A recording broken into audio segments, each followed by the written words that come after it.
Chapter 1071. Besides Su Hui, who remained calm, the expressions of the four cultivators changed.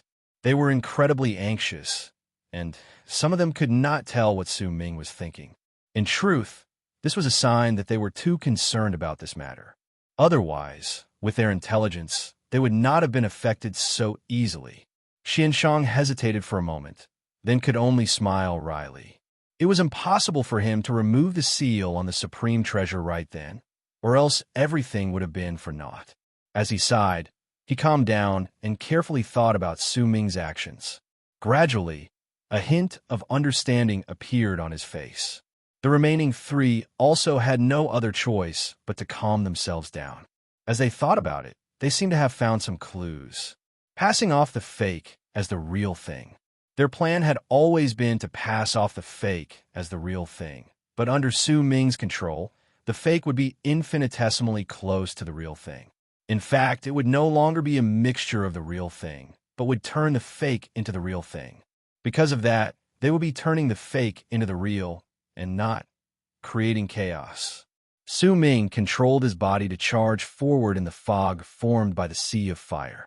There was a complicated look in the grief and anger on his face, along with a feeling that he was venting his anger. His voice was hoarse as he roared, "Dust burners, come out!" Su Ming's voice came out of the mouth of the body he controlled in a sonorous voice.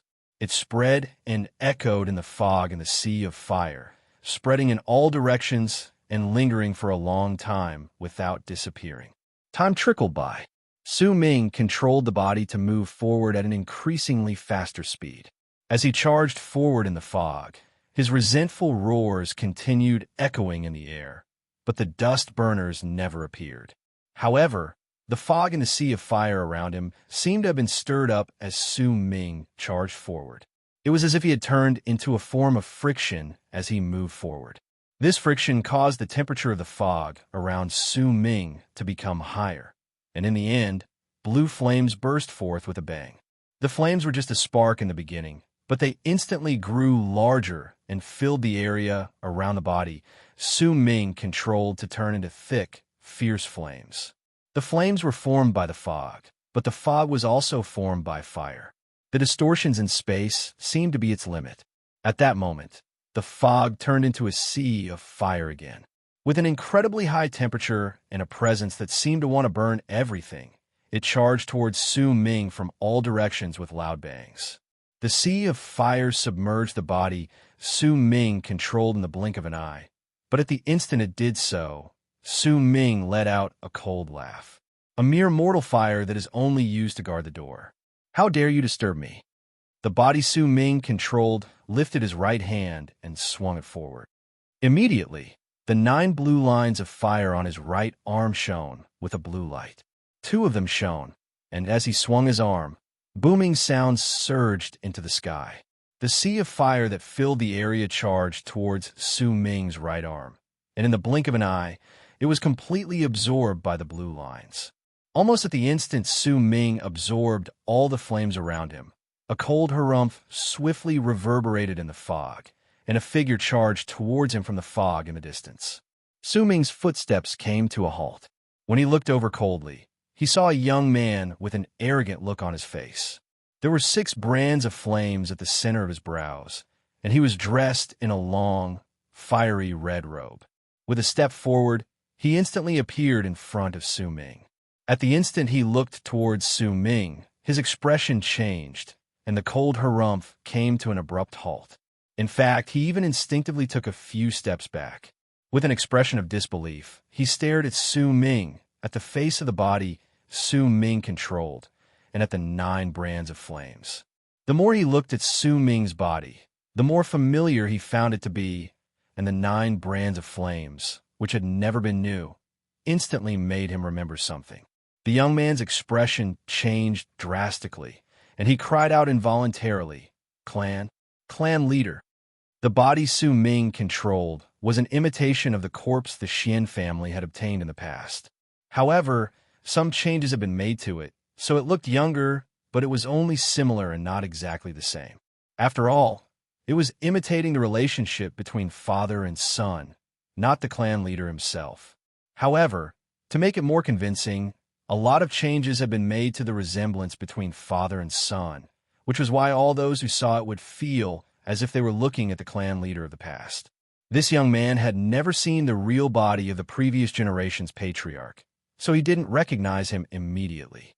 However, from the annual ancestral worship ceremony, it could be said that in the portraits of more than 40 patriarchs that he had worshipped in his childhood memory, the previous patriarch looked exactly like this.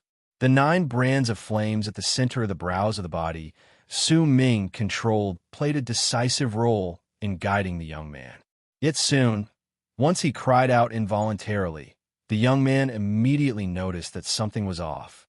The person before him only looked similar, but was not the person in the portrait. Because of that, when he connected the story regarding the previous clan leader, the identity of the person before him was already on the verge of being revealed. "Do you know who I am now?" Resentment appeared in Su Ming's eyes. He took a step forward, lifted his right hand, and seized the air in the direction of the young man. The young man's heart was already in shock. At that moment, he could not summon even a single shred of combat power. As he retreated swiftly, he lifted his right hand to his lips and let out a whistle. The whistle was piercing and reverberated in the air. At the instant it rang out, the fog in the area tumbled about, and a ball of flames manifested and charged towards the center of the young man's brows. It spun once at the center of his brows before turning into a firebird that flew up and charged into the depths of the fog at an incredible speed. Once he finished doing all this, the young man retreated once again. Su Ming cast a glance at the firebird. With his level of cultivation, he could make it stop, but this firebird was clearly a messenger. A glint appeared in his eyes, and he felt that something was off. After a moment of pensive silence, he chased after the young man. When the young man retreated, he looked incredibly nervous. When he saw that Su Ming was chasing after him, he lifted his right hand and swung it before him while chanting. Immediately, the fog around him rumbled and turned into a gigantic shadow of fire before him that charged towards Su Ming. Su Ming did not say a single word. He did not even spare a glance at the shadow of fire closing in on him. He rushed forward and crashed into it. As booming sounds spread out, a deafening sound of something shattering reverberated in the air. The shadow of fire shuddered, and Su Ming shot through it. He lifted his right hand and seized the air in the direction of the young man. With it, the fog around him seemed to be guided by Su Ming, and it swiftly turned into a gigantic palm of fire that seized the young man. The young man's expression changed swiftly. When he saw that the palm was about to close in on him, he gritted his teeth and wrapped his arms around his chest. He bent his body, and once he curled his body into a ball, he stretched his limbs outwards. The 6 marks of fire at the center of his brows shone intensely, and as if they were melting, they fused together to form a gigantic mark of fire. At the same time, a thick crimson flame spread out with a bang from the mark of fire. In the blink of an eye, it covered the young man's entire body. As it burned, the young man's body instantly changed, and from a human, he turned into a giant of flames that was several dozens of feet tall. His robes could not be seen, and neither could his appearance.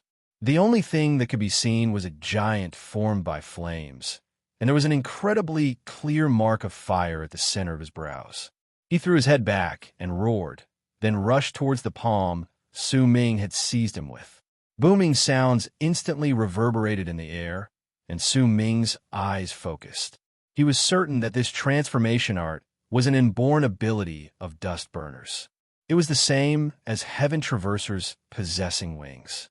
Dust burners have been able to become one of the 4 venerated races and survive at the edge of the core of Divine Essence Star Ocean because they had this inborn ability to transform. It could be said that the young man was originally in the middle stage of World Plane Realm, but once he transformed, his power immediately increased exponentially, and he seemed to have reached the later stage of World Plane Realm. Yet even so, before Su Ming, he was still unable to withstand a single blow.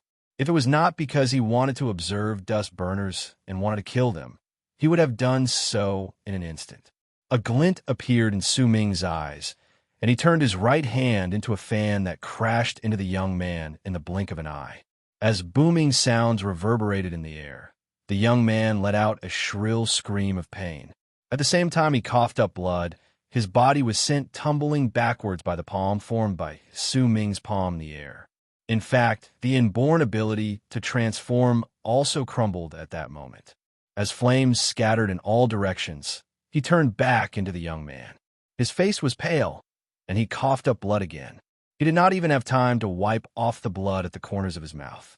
He used the momentum to retreat once more. Su Ming chased after him, but at that moment, the expression of the fleeing young man in the distance relaxed.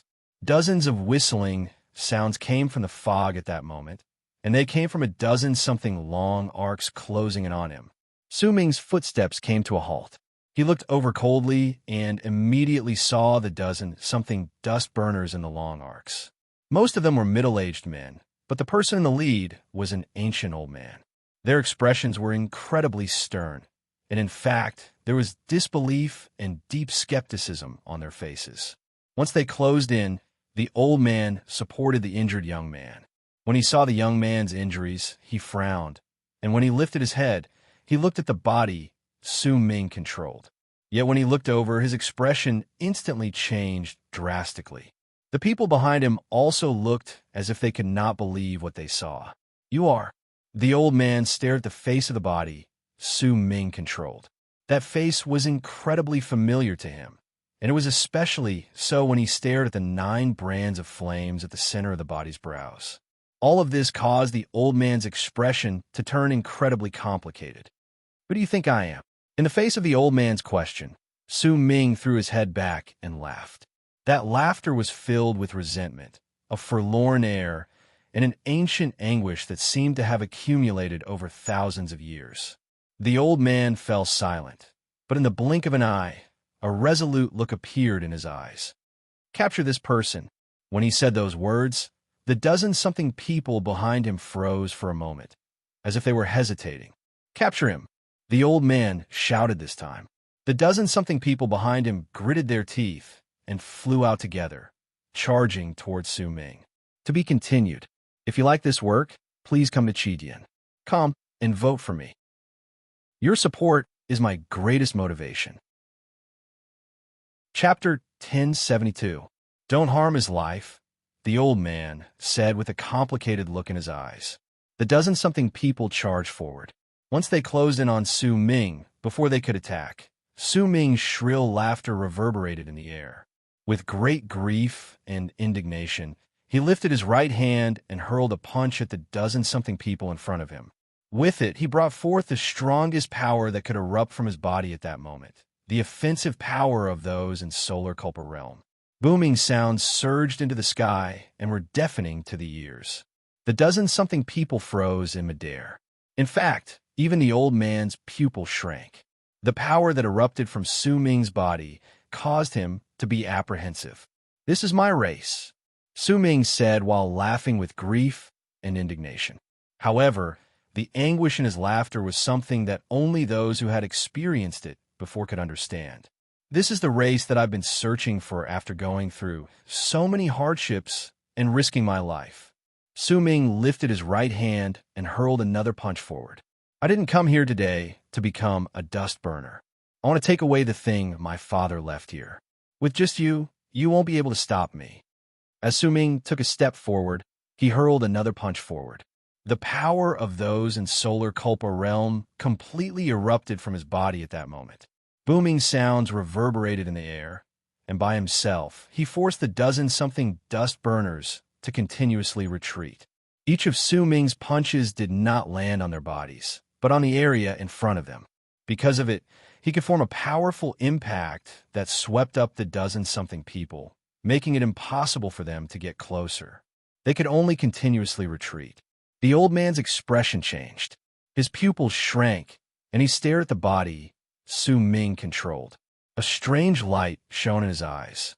The old tribe leader left this place 10,000 years ago. This child's appearance is practically the same as him. His presence is also that of dust burners. There's no mistaking this. I might not know which woman the old tribe leader had this child with, but the mark of 9 flames at the center of his brows clearly shows the purity of his blood. He is indeed from the main bloodline of dust burners. Based on this person should only be thousands of years old, but in just a few thousand years, he has actually reached such a realm. This person's potential. Even if he has the main bloodline, he is still the best in the entire tribe. What a pity. If the patriarch could come out of seclusion, there would be a chance to turn things around. As the old man shook his head, he looked at the dozen or so clan members who were retreating. He pondered for a moment. Then his eyes suddenly flashed as if he had made some sort of decision. All of you, transform into your burning soul bodies. As the old man spoke, the dozen-something dust burners came to an abrupt halt.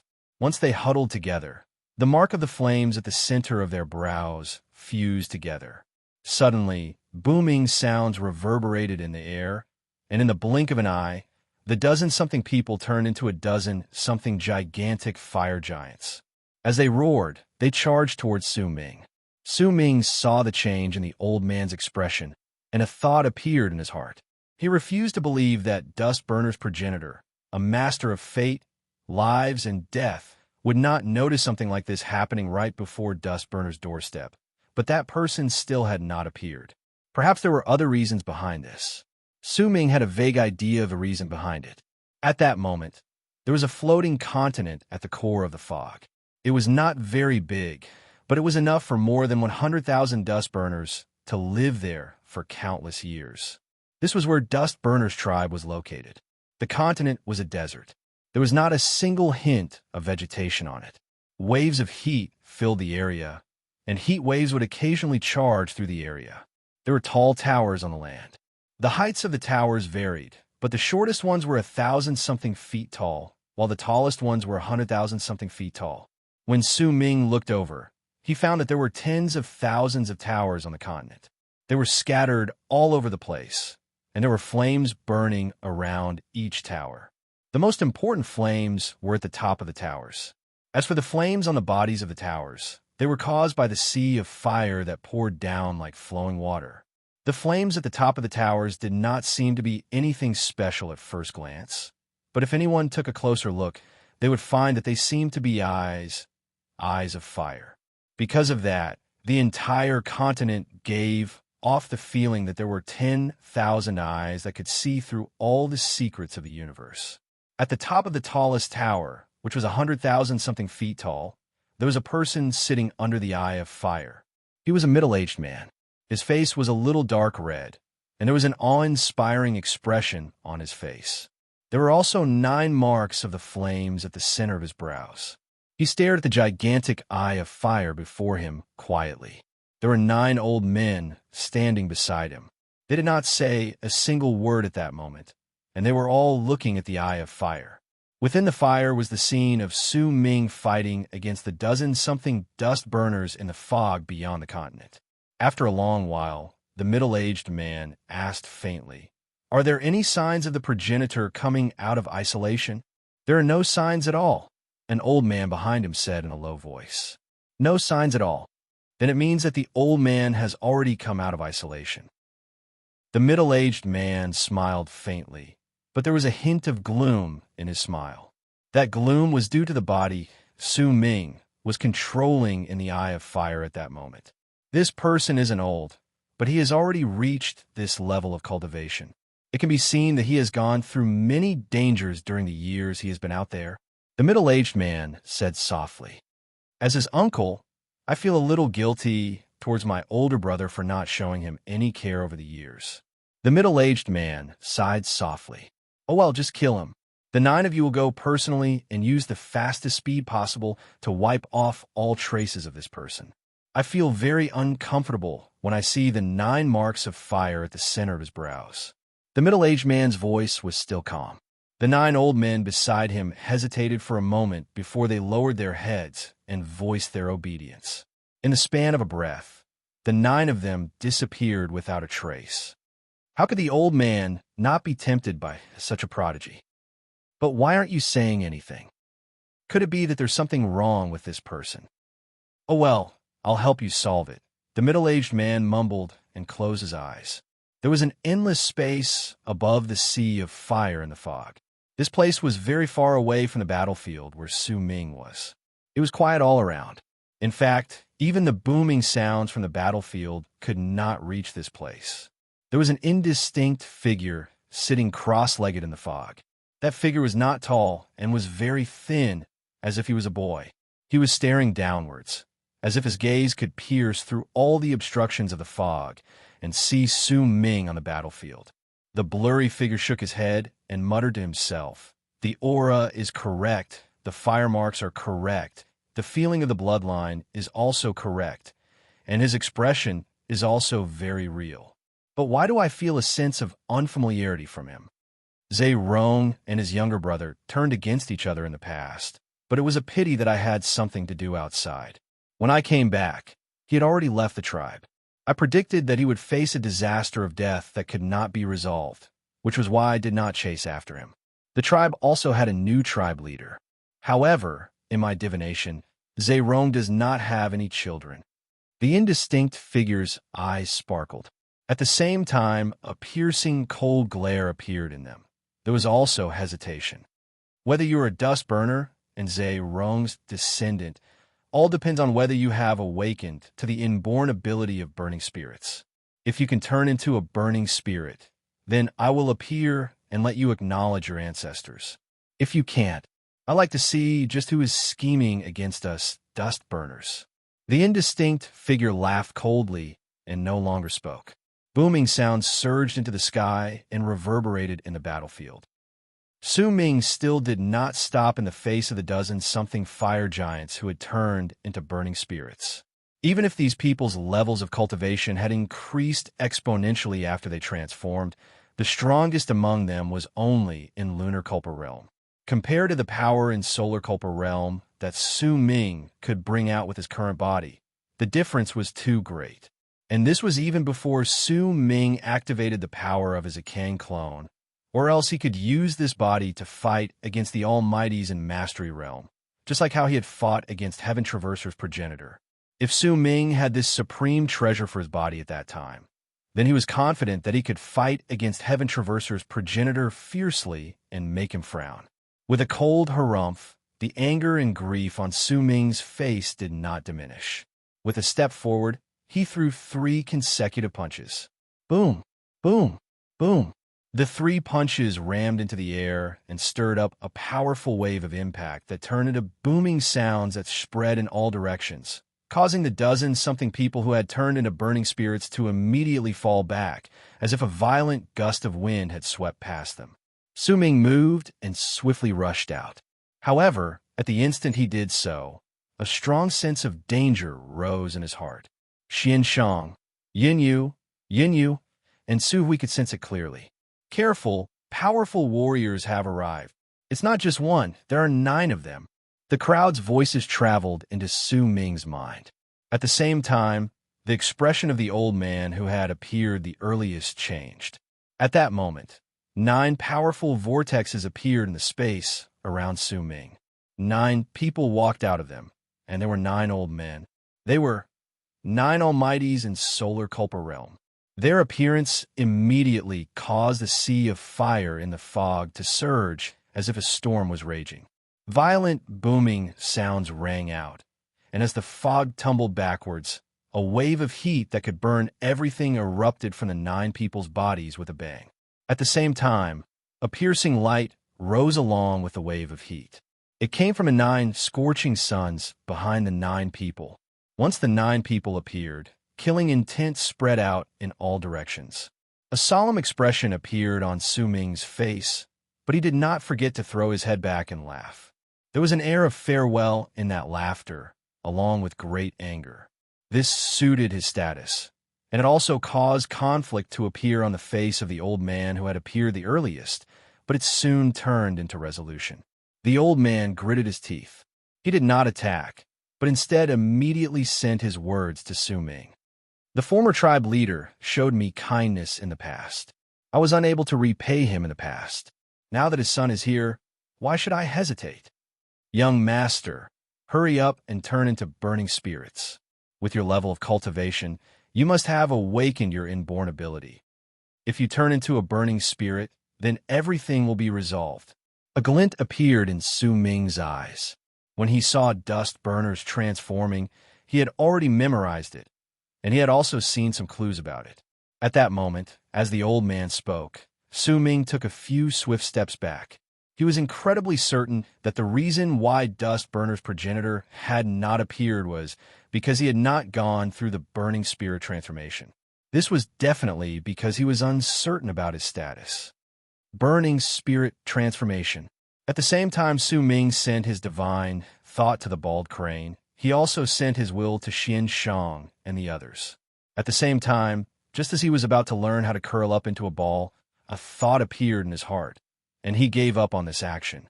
Instead, he stood on the spot and used a completely different method to execute the burning spirit transformation.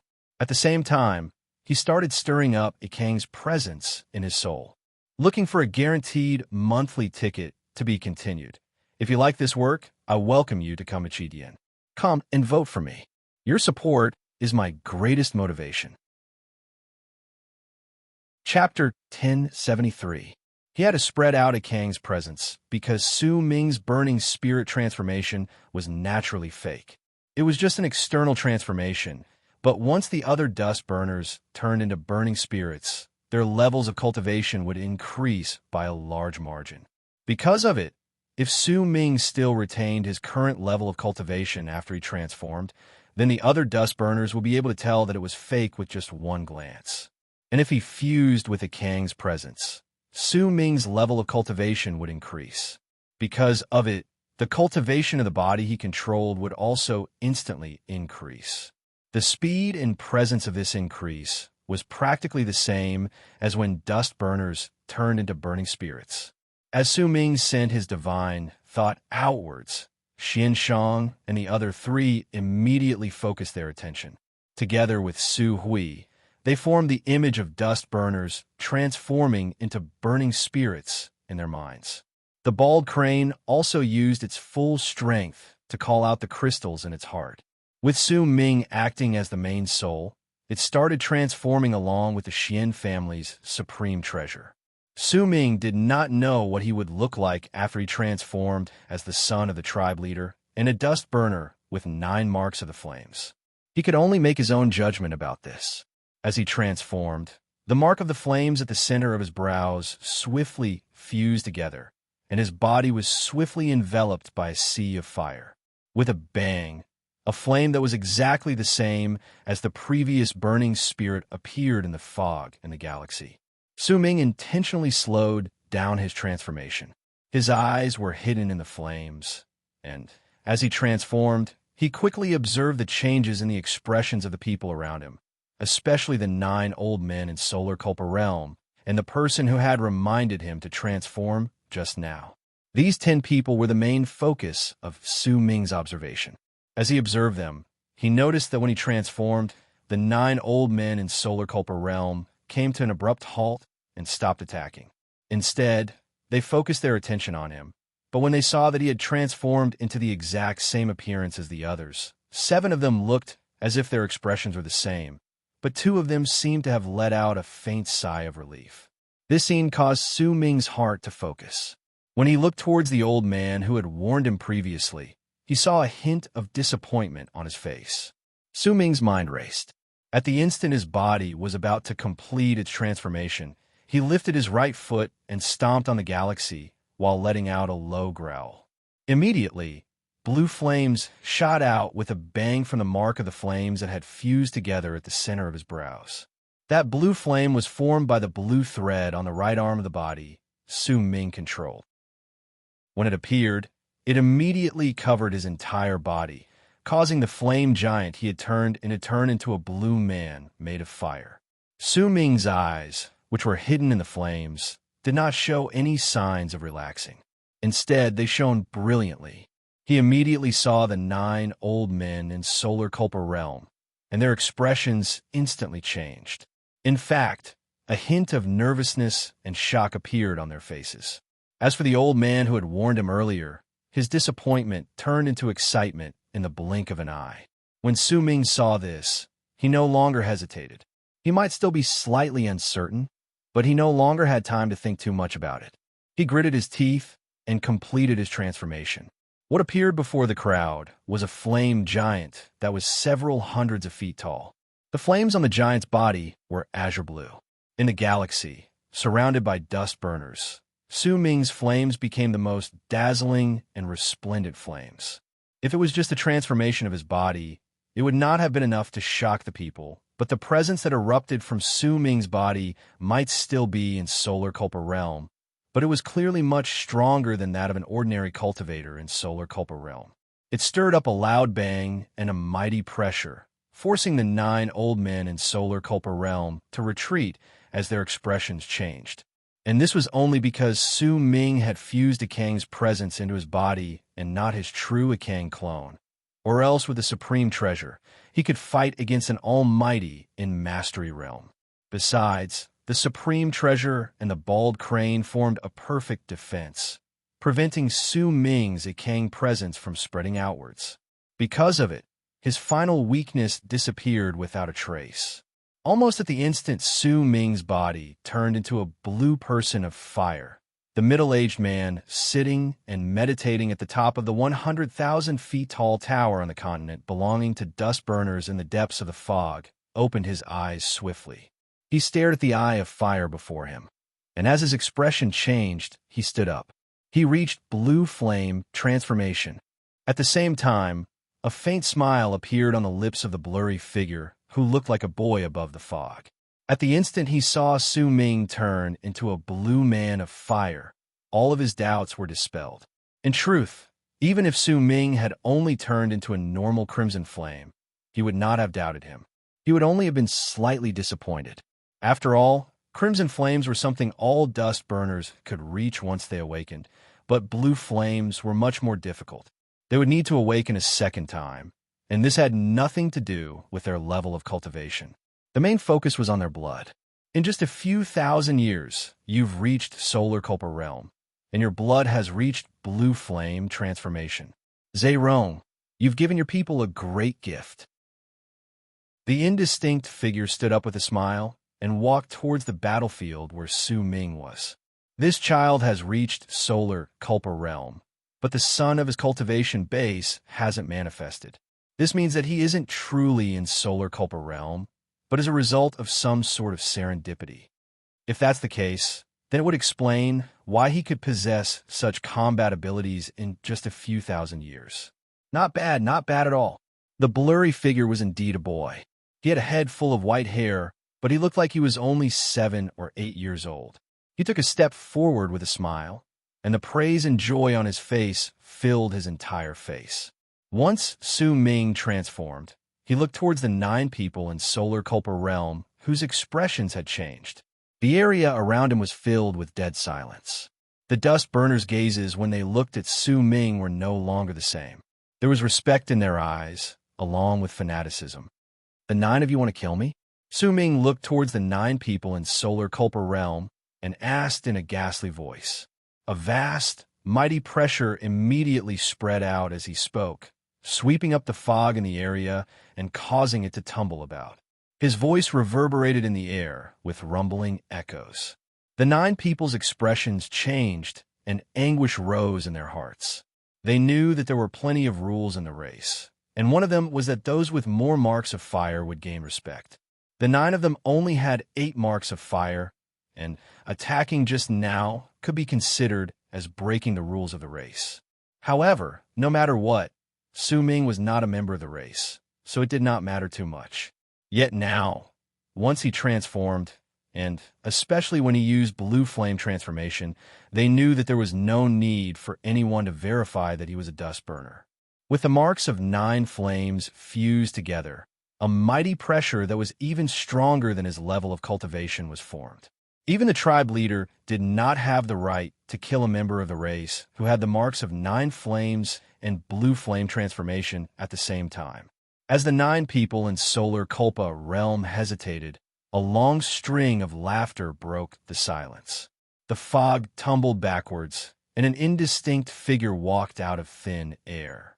As he took a step forward, his body gained corporeal form, and in the end, he turned into a white-haired boy.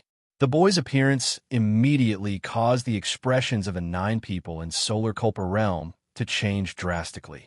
Without a hint of hesitation, they swiftly knelt down and worshipped him in the galaxy. Greetings, progenitor. The other dust burners in the area and the old man who had warned Su Ming just now also knelt down together with zealousness and respect. Su Ming's pupils shrank. He stared at the old man walking towards him. He could sense the mighty pressure spreading out from his body incredibly clearly. This was a master of fate, lives, and death. The feeling that his entire body was filled with extreme power told Su Ming that this person had perfected the mastery realm. His power was practically the same as that of the person he had met in the area where the 4 great true worlds were stationed. What is your name?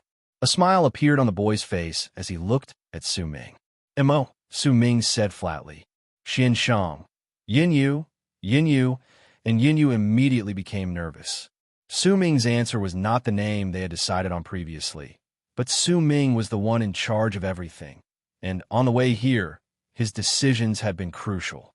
It was clear that he was much better than their plans, which was why even though they were nervous, they did not send any divine thoughts to him.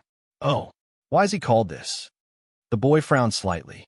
This was not the name of dust burners, because ever since I can remember, there was an important person in the place where I was, and he had the surname Mo, Su Ming said calmly, but there was a hint of stubbornness in his voice. Who is your father? The boy asked again. Su Ming stared at the boy coldly and did not speak. The boy also stared at him, but as he did so, he sighed in his heart.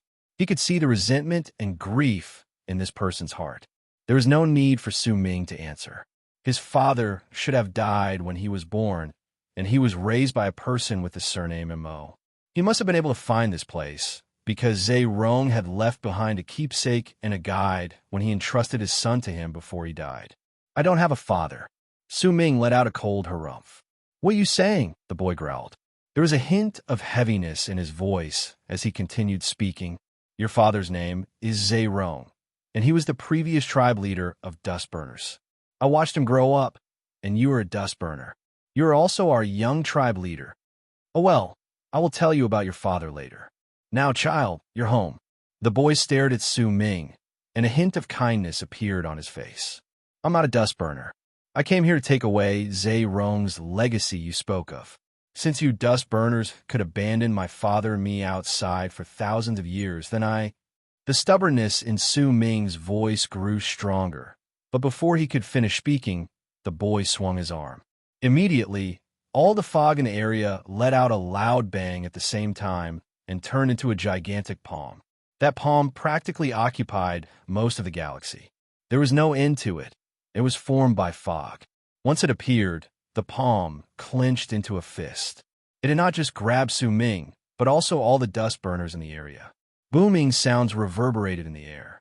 Su Ming could have fought back, but he did not. Amid the booming sounds, if anyone looked at the dust burners' fog from afar, they would be able to see the fog turn into a palm and clench into a fist. At the instant it clenched its fist, the fist dissipated and turned back into fog, but all the dust burners in the fog had disappeared. To be continued.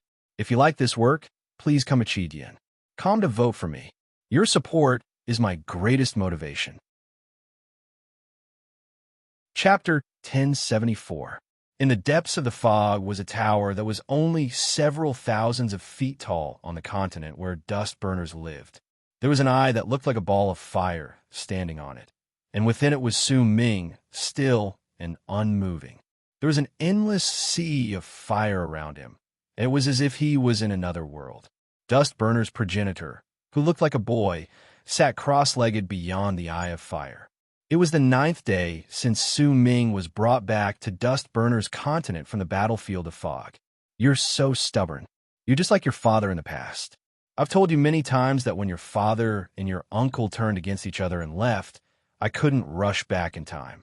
As for you, I once performed a divination for your father in the past, and, according to the divination, he had no children in this life. That's why I didn't send anyone out to search for you.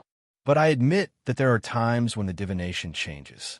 This was caused when your father ran into someone who could change his fate. That's why your appearance went against the divination. That's why your level of cultivation reached its current state in just thousands of years, and why you could even awaken to blue flames, the boy said with a frown as he stared at Su Ming and the flames. He had locked Su Ming up for 9 days. From the first day, he had refused to acknowledge dust burners, and he did not want to become one of them. Now that 9 days had passed, he was still the same. In fact, he no longer spoke, but fought back with silence. This made Dust Burner's progenitor incredibly angry. If he was not a member of his race, he would have killed him a long time ago. He would not have wasted his breath on him. Even if he was a member of his race, if he had normal potential, he would not have paid any attention to him. Since he did not want to become a dust burner, then he should have left to fend for himself. However, he was incredibly satisfied with Su Ming. He had such power at such a young age, and he had awakened to blue flames. At this age, even Zhe Rong and his brother could not do this. In fact, in Dust Burner's progenitor's eyes, if he trained him well, there was a high possibility that he would become the second master of fate, lives, and death in the race. At that time, if he had not entered a period of decline, then Dust Burners would have a glorious moment, and they would be able to fight against the Rongwu race. Child, I can understand your resentment, and I will also make up for the fact that you have not been cared for by your race members over the years. When you return to the race, I announce that you are the young tribe leader. Here, no one can hurt you, not even your uncle, the current patriarch. As long as you manifest your own solar culpa realm instead of just having your current offensive power, I will immediately get rid of the current tribe leader and let you become the tribe leader. Then, you'll be able to make your father smile in the underworld. Besides, I'll guide you in your training. I look forward to the day you reach the realm of a master of fate, lives, and death so that Dust Burners can regain their former glory. Dust Burner's progenitor, who looked like a boy, tried to persuade him earnestly. Su Ming sat in the flames. There was stubbornness on his face, but in his heart, Xian Shang, Yin Yu, Yin Yu, Yin Yu, and Yin Yu were so excited that they wanted Su Ming to immediately nod and agree to their plan. However, Su Ming was the leader and had already obtained a success that they could not obtain with their own plans, which was why they did not dare try to persuade him otherwise. They could only watch helplessly as Su Ming sat there without saying a word.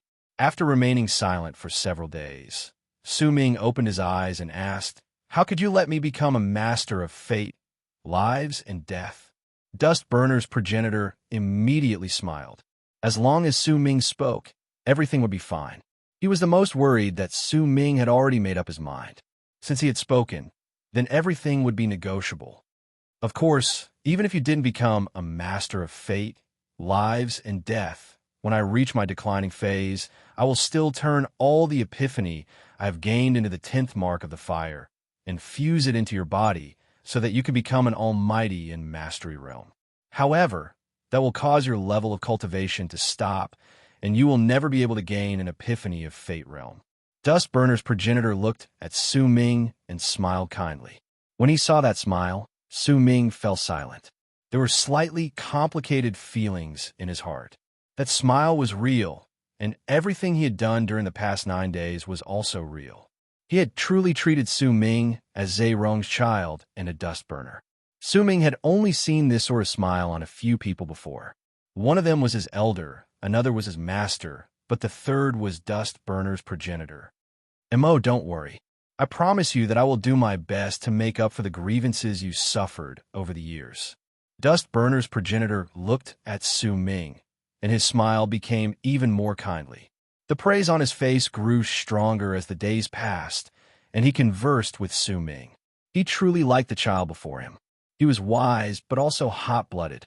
He was persistent, but did not lack impulses. Thousands of years of loneliness might have made him slightly prejudiced, but it also gave him experiences that other people could not obtain. Dust Burner's progenitor could see all of this. He must have gone through a lot of hardships and gone through countless life and death situations to be able to reach his current level of cultivation and find the location of Dust Burners. Dust Burner's progenitor had seen all the scars on the body Su Ming controlled. Quite a large number of them had already healed, but there were also many that were still recovering. Dustburner's progenitor could even tell which ferocious beast had caused the scars. After Mastery Realm is Fate Realm. Then what comes after Fate Realm? Is Life Realm? Su Ming lifted his head and stared at Dustburner's progenitor. He did not have a great understanding of Masters of Fate, Lives, and Death. Even a king did not give him a level of cultivation. He could only sense it vaguely and did not know the specifics. Masters of Fate, Lives, and Death, Rise and Fall of Fate, Reincarnation of the Heart, and Death of Will to destroy the universe. These are the 4 great realms. Dustburner's progenitor said with a smile and began explaining in detail to Su Ming. He was very willing to say these things to stir up Su Ming's thoughts so that he would be obsessed with them and stay in Dustburners. These 4 great realms can be known as Masters of Fate, Lives, and Death, but in truth, these 4 words represent the 4 realms. The first is Mastery Realm, which is the limit of power. The second is Fate Realm. With the limit of power, you can control the fate of things around you, and from there, you can understand your own fate. Once you fuse them together, you will attain completion, and you will have mastered the rise and fall of fate. The third is Reincarnation of the Heart. This is a realm that can be said to have eternal life, but there are far too few who can reach it. I don't know the details myself. The fourth is Will to destroy the universe. This is the final realm for Masters of Fate, Lives, and Death. Dustburner's progenitor's voice was ancient, and there was a feeling of time to it. It echoed in the area, and there was a hint of yearning on his face. But there is a period of exhaustion between each realm. This is a disaster. Once you get through it, you'll have a chance to move to a new realm, but it is just a chance. If you can't get through it, then your body and soul will be destroyed. When he said this, Dustburner's progenitor sighed. What about after Masters of Fate, Lives, and Death? Is there anything else? Su Ming remained silent for a moment. Then a hint of resolve appeared on his face as he looked at Dustburner's progenitor. There is. Dustburner's progenitor nodded. After Masters of Fate, Lives, and Death is Sublime. This is a realm I don't know the details of. It is rumored that those who have reached Sublime Realm are also known as Sublime Paragons, and they can replace a part of the universe, but this is the Sublime Paragons of ancient times. They have all perished in the Sublime disaster. Right now, there are 4 great true worlds beyond Divine Essence Star Ocean, and there are Sublime Paragons among them as well. But there should be no one who has reached the true Sublime Paragon realm. There are only secondary Sublime Paragons, Dustburner's progenitor said calmly.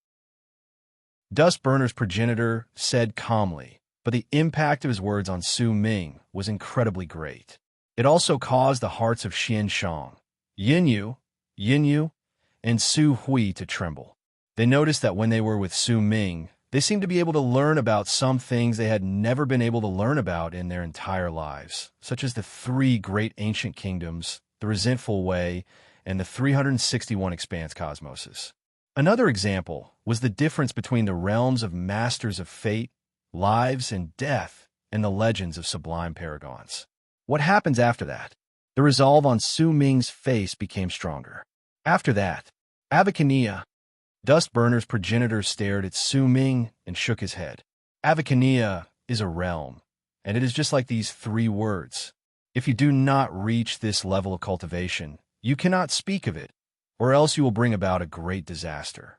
It is a realm that surpasses all lives' imaginations. Su Ming fell silent.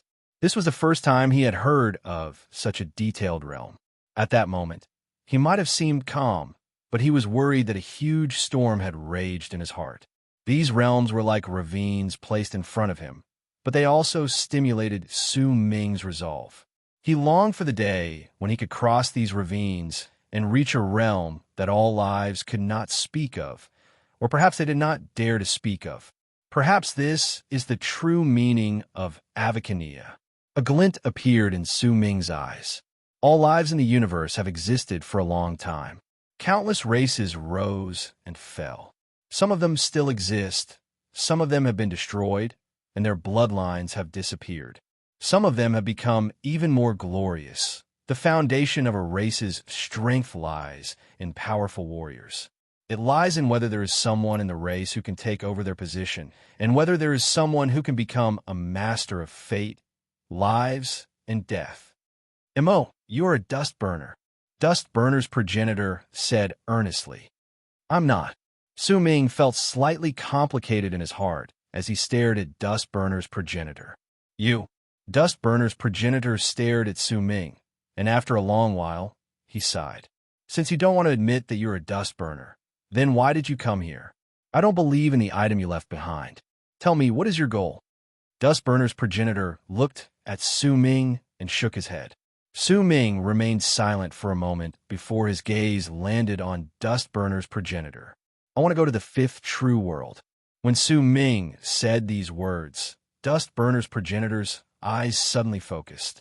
Dust burner's progenitor cast Su Ming a few scrutinizing glances before he asked calmly, what is the reason? Su Ming met Dust burner's progenitor's gaze and said softly, to repay a debt of gratitude. Dust burner's progenitor fell silent. He did not ask for the details, but instead stood up. Once he cast Su Ming a profound glance, he no longer spoke. With a swing of his arm, he turned around and stepped into the air, disappearing from the world. Only Su Ming remained in the flames of the 1,000 feet tall tower. He closed his eyes. I'm too embarrassed to continue asking for monthly votes. If there's someone who loves to ask for demons, then vote for them. If there are other authors who erupt in power, then vote for them. It's not easy.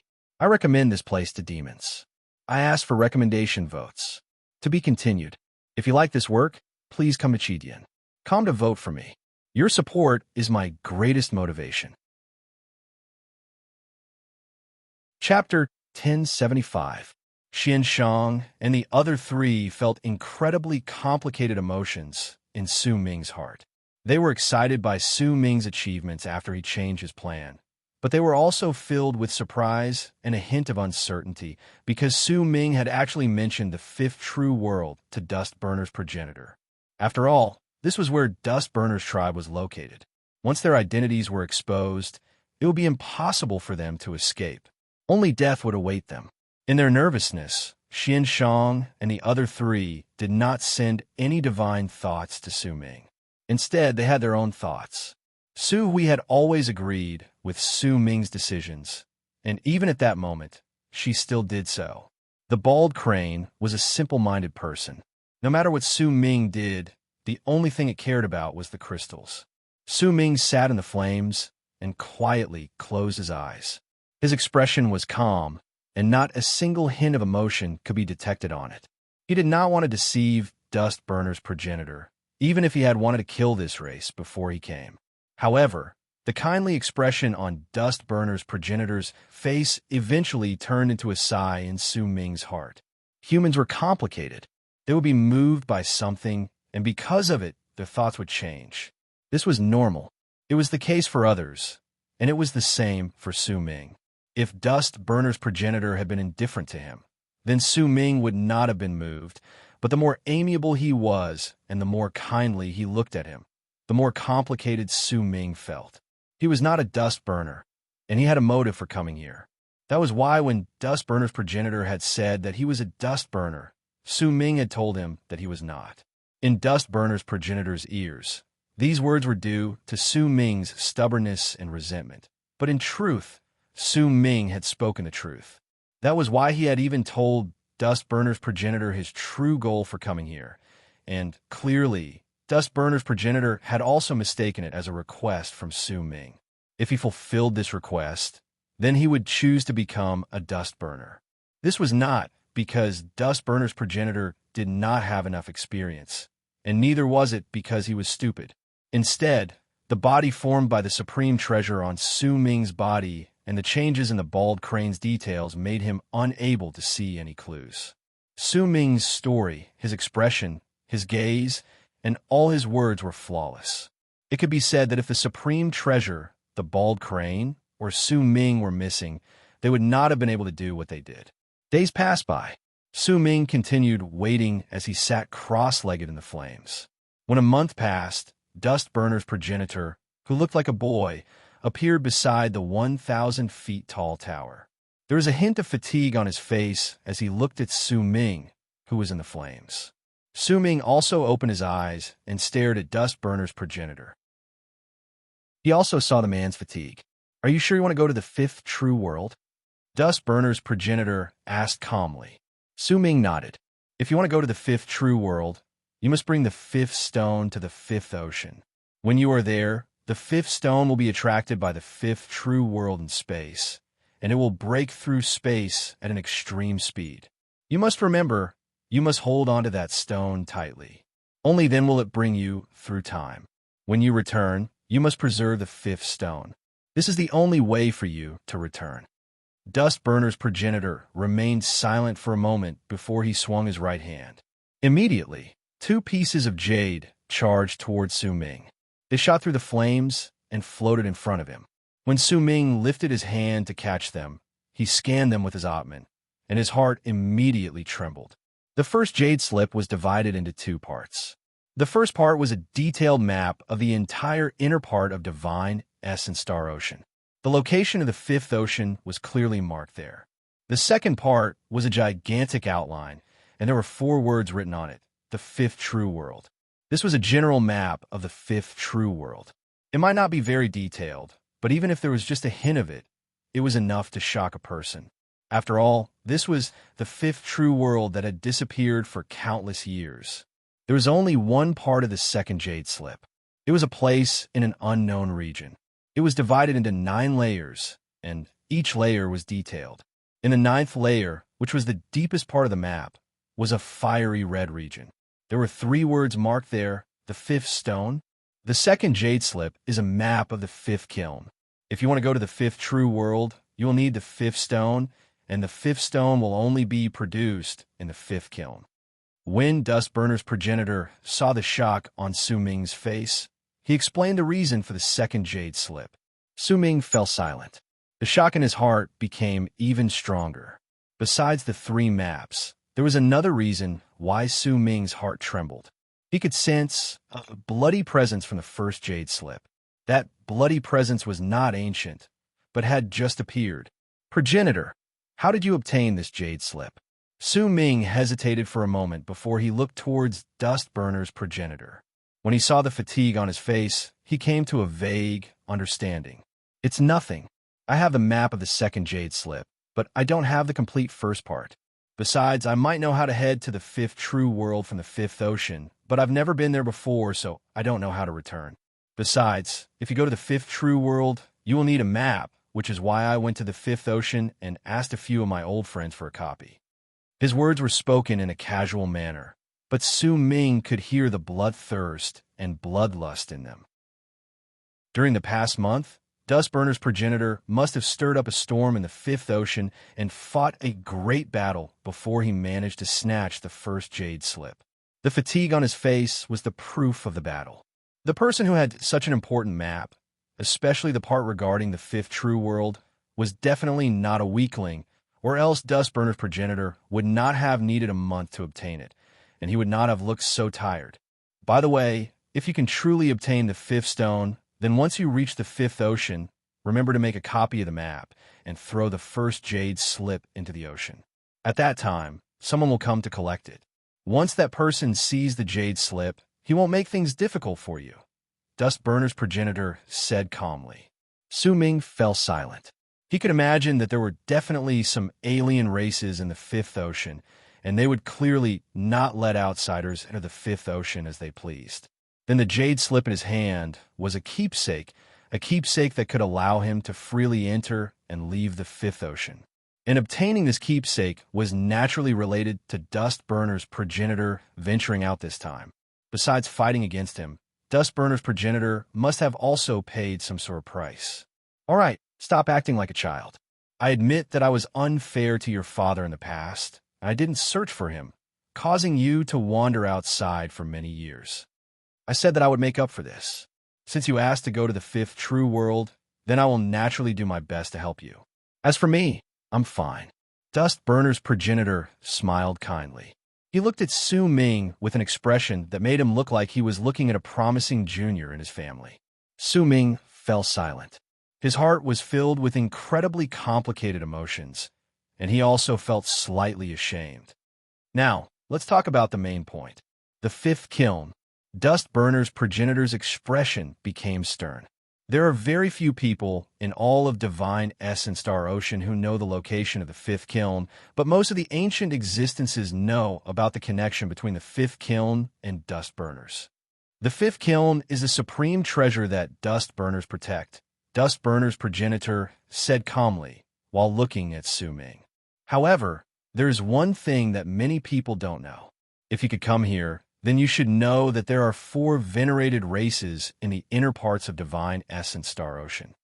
Heaven Traversers have 2 wings, Virtue Rooters have the bodies of snakes, and Rungwus are a completely foreign race. They stay together with ferocious beasts for a long period of time and have completely turned into beasts. In fact, I suspect that Rungwus have evolved from pack of beasts. Only Dust Burners are slightly more normal in terms of appearance besides our inborn ability to transform. Do you know the reason behind this? Dust Burner's progenitor looked at Su Ming and smiled. Su Ming hesitated for a moment. He looked at Dust Burner's progenitor, and suddenly, an inconceivable thought rose in his head. Once it appeared, it continued growing until it occupied all of Su Ming's mind. His gaze focused. The fifth kiln is the 5th true world. He only said these 2 words, but when they reached Dust Burner's progenitor's ears, he laughed loudly. The praise on his face was incredibly strong, as expected of the Dust Burners with the most potential over the years. That's right, more accurately speaking, we Dust Burners do not belong to Divine Essence Star Ocean. We belong to the 5th true world. In fact, we are not a race from the 5th true world, but a race formed after the vessel spirits in the 5th kiln split up. Our original appearance is the appearance we had after we transformed with our inborn ability.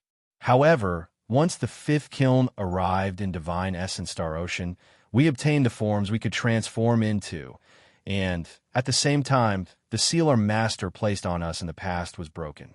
Because of that, Dust Burners appeared in the inner parts of Divine Essence Star Ocean. This matter has happened for an incredibly long time. I only learned of it after it was passed down from generation to generation. It's a pity that it has been a long time, and when we were vessel spirits, we never left the 5th kiln, which is why we don't know the specifics of the 5th true world, or else we would need to go through so much trouble to search for a map, Dust Burner's progenitor said faintly. Su Ming might have already guessed some of it, but he was still shocked by Dust Burner's progenitor's words. As his heart trembled, another guess formed in his head. This guess instantly made it difficult for Su Ming to remain calm. In fact, he felt that this guess was even crazier and more inconceivable than his previous thoughts. It made him think that it was impossible, but he could not stop this guess from continuously appearing in his head. Su Ming forced down the guess in his heart and looked towards Dust Burner's progenitor before he immediately asked. Then, the master of the 5th kiln was Dust Burner's progenitor, lifted his head and looked at the sky before he asked softly, "Have you ever heard of a race? Her name is Abyss Builders?" A loud bang rang out in Su Ming's head. To be continued. If you like this work, please come Chidian. Come to vote for me. Your support is my greatest motivation. Chapter 1076. No one knew how many years it had been since the 5th true world disappeared. It had been a very long time. Perhaps the number of years Dust Burners had existed in Divine Essence Star Ocean was the number of years the 5th true world had disappeared. Then, how many years had it been since true Morning Dao world's progenitor, Dao Chun, isolated himself? In fact, how many years had it been since the man and woman who had brought his pregnant wife through true Morning Dao world and been chased down by Morning Dao sect?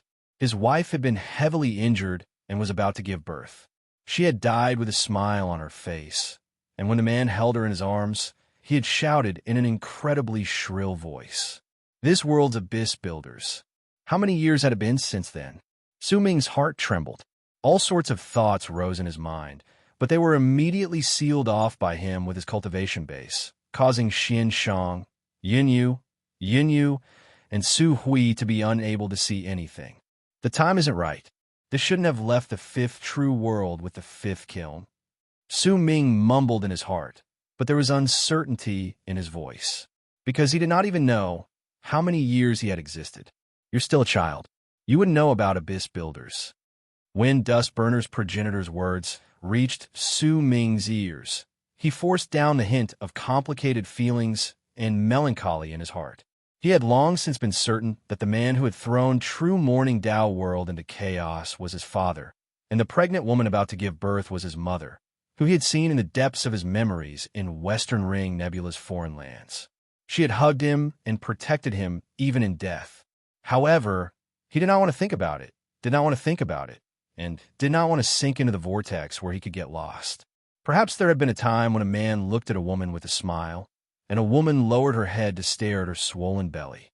The hands caressing it belonged to a man, but also to a woman. There was hope, kindness, happiness, and the warmth from his parents that Su Ming had never received in his life. Perhaps it would be more accurate to say that before the warmth could even get close to him, it had quietly reached the end of the road. In the end, it was just a world where the world fell into eternal silence. Time passed by, and it was as desolate as snow. He was a lonely man. Time passed by between his fingers. His memories rose and fell as he went through the metamorphosis. His heart fled from reality, and his dreams grieved in the dark. This was Su Ming's memories of his parents, along with the bitterness he did not want to think about, and a hint of resentment that suited his current status. He did not resent his mother for holding him even after she died. Neither did he resent his father, who had already gone mad and died, but Morning Dao sect, who had caused all of this. That was why he possessed Dao Calm, because destroying Morning Dao sect alone was not enough to vent his resentment. He wanted to bring chaos to the sect and become its master. At that time, he would bring the entire Morning Dao sect to stir up a destructive storm with a smile on his face. In fact, if he had children, he would even choose not to destroy Morning Dao sect. Instead, he would turn it into a cage that the Su family could possess for generations to come. Abyss Builders. They're the strongest race in the fifth true world. Dustburner's progenitor's voice traveled forth slowly, causing Su Ming's mind, which had been stirred up, to slowly return to reality. The fifth kiln was created by the Abyss Builders, and in truth, Dustburners were also created by the Abyss Builders. There is a slightly complicated expression on Dustburner's progenitor's face as he told the story he knew. The fifth kiln had two masters. The first was Abyss Builder's progenitor, but he died during the disaster. The second was his grandson, Su Xianyi. He was also the second strongest person in the Abyss Builder's race, besides Abyss Builder's progenitor. Originally, there was a third master, and he was Su Xianyi's son, but he never came, which was why the fifth kiln never had a third master. When Su Ming heard this, he could no longer hide the drastic change in his expression. His body trembled, and his expression changed continuously. Once Dustburner's progenitor saw this, he did not say anything, but continued speaking. During the disaster of the fifth true world in the past, the Abyss Builders were exterminated. Only Su Xianyi managed to bring his pregnant wife and use the fifth kiln to open the 8 arid seals. When he escaped from the fifth true world, he appeared in the inner part of Divine Essence Star Ocean. They stayed there for a long time and opened the fifth kiln. They let Dustburners go out, and we respected them as our masters. We lived in Divine Essence Star Ocean for generations. They wanted to break the curse of the baby in his wife's body. That was the curse of the Sublime Paragon. It was the curse that caused the Abyss Builder's bloodline to end. The curse caused the baby to die, but with Su Xianyi's power, he did everything in his power to maintain the baby's life. A long, long time later, they went out once and never returned. Dustburner's progenitor said softly, and his voice echoed in the area. Su Ming fell silent. Why did such a powerful race disappear? In fact, even the fifth true world disappeared from the universe, Su Ming asked after a long while. That is a story from a long time ago. I don't know. After all, at that time, I was just a ball of fire in the kiln. I didn't have my own consciousness. But Dustburner's progenitor looked at Su Ming. Once I gained consciousness, I heard the previous progenitors talk about it. This matter is related to the sublime paragon, to the limit to the number, and also to ancient way. A focused glint appeared in Su Ming's eyes. This was a great question in his heart. Why was the fifth true world destroyed by the four great true worlds working together in the past? And why was the Abyss Builders destroyed? Su Ming originally thought that this might be related to the Abyss Builders' inborn ability, but when he heard Dustburner's progenitor's words, he suddenly felt that his judgment had been wrong. Since this matter involved the sublime paragons, then it was definitely not just one or two of them. Instead, all four sublime paragons from the four great true worlds have been guiding this matter.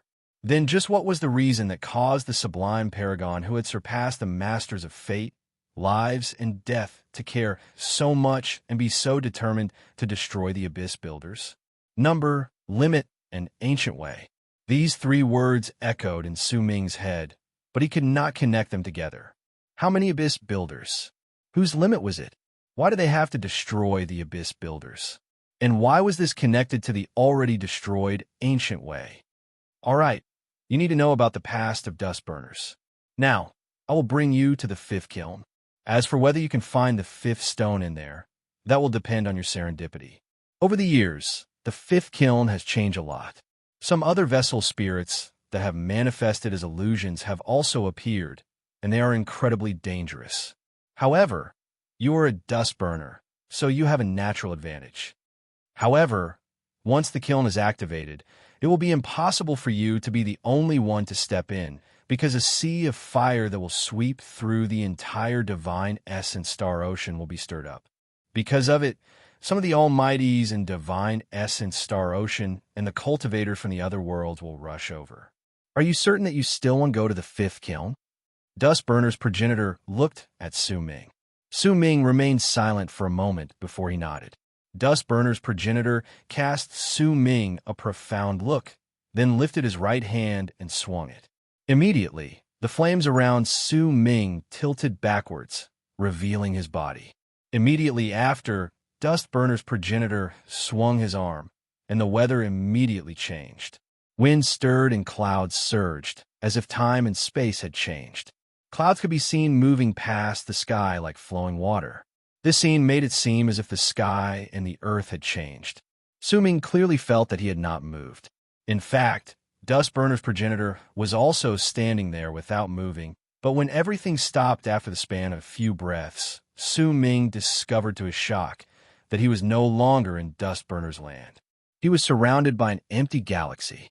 In the dead silence, not a single sound could be heard. There was only a gigantic picture of a flame before him. It was so big that when a person looked at it, it could occupy their entire vision. There was no end to it. The flame was silent, and there was no heat wave crashing into Su Ming's face. In fact, Su Ming had a feeling that the gigantic flame before him was fake. It existed in a state between reality and illusion. Su Ming's pupils shrank. The first thing that shocked him was the shift Dustburner's progenitor had executed just now. He had never heard of this sort of shift before. Clearly, this was a divine ability that only masters of fate, lives, and death possessed. Dustburner's progenitor cast Su Ming a glance, as if he could see through his thoughts. That is the shifting stars art. If you reach Mastery Realm one day, you will be able to do it as well, he said faintly. This is the fifth kiln that we Dustburners protect. It might seem close, but in truth, it is incredibly far away. Even if you fly for 10,000 years, you won't be able to get closer. There are two ways to step into it. One of them is to be the master of the fifth kiln, and the other is to open it and let the external fire spill out. Only then will you be able to enter the fifth kiln. You will need 3 days to activate the kiln. When the external fire spreads through the entire divine essence star ocean, it will bring about a disaster. It will take half a month. You will have half a month to prepare.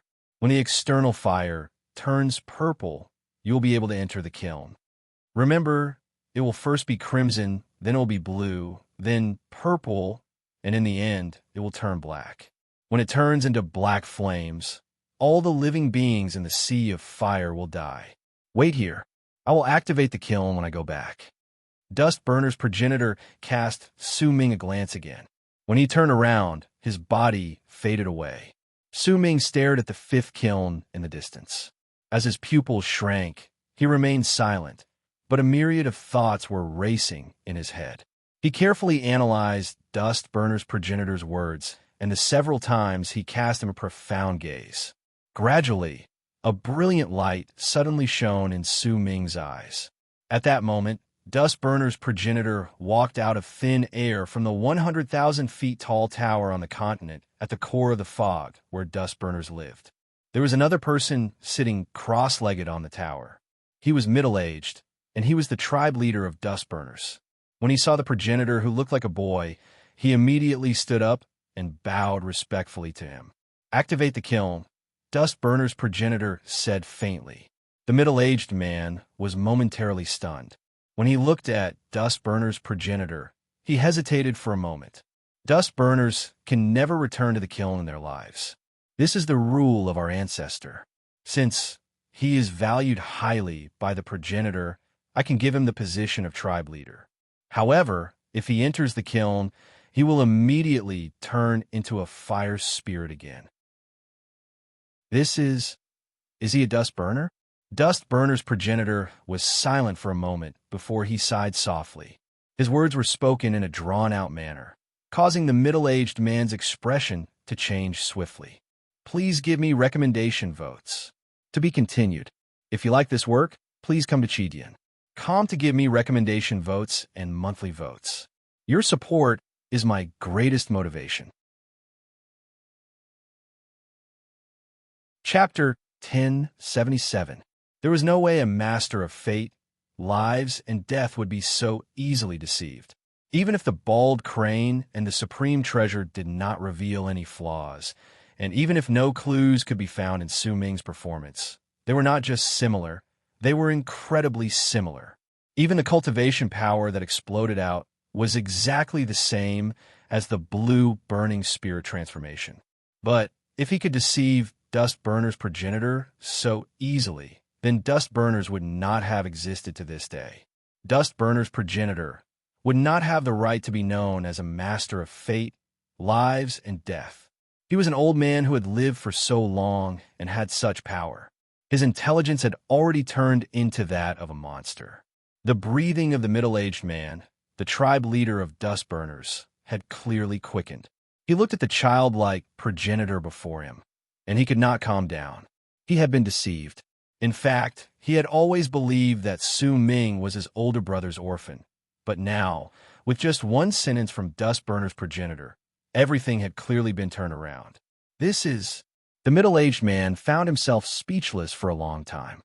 Then why did progenitor help you activate the kiln and let this person get close to it?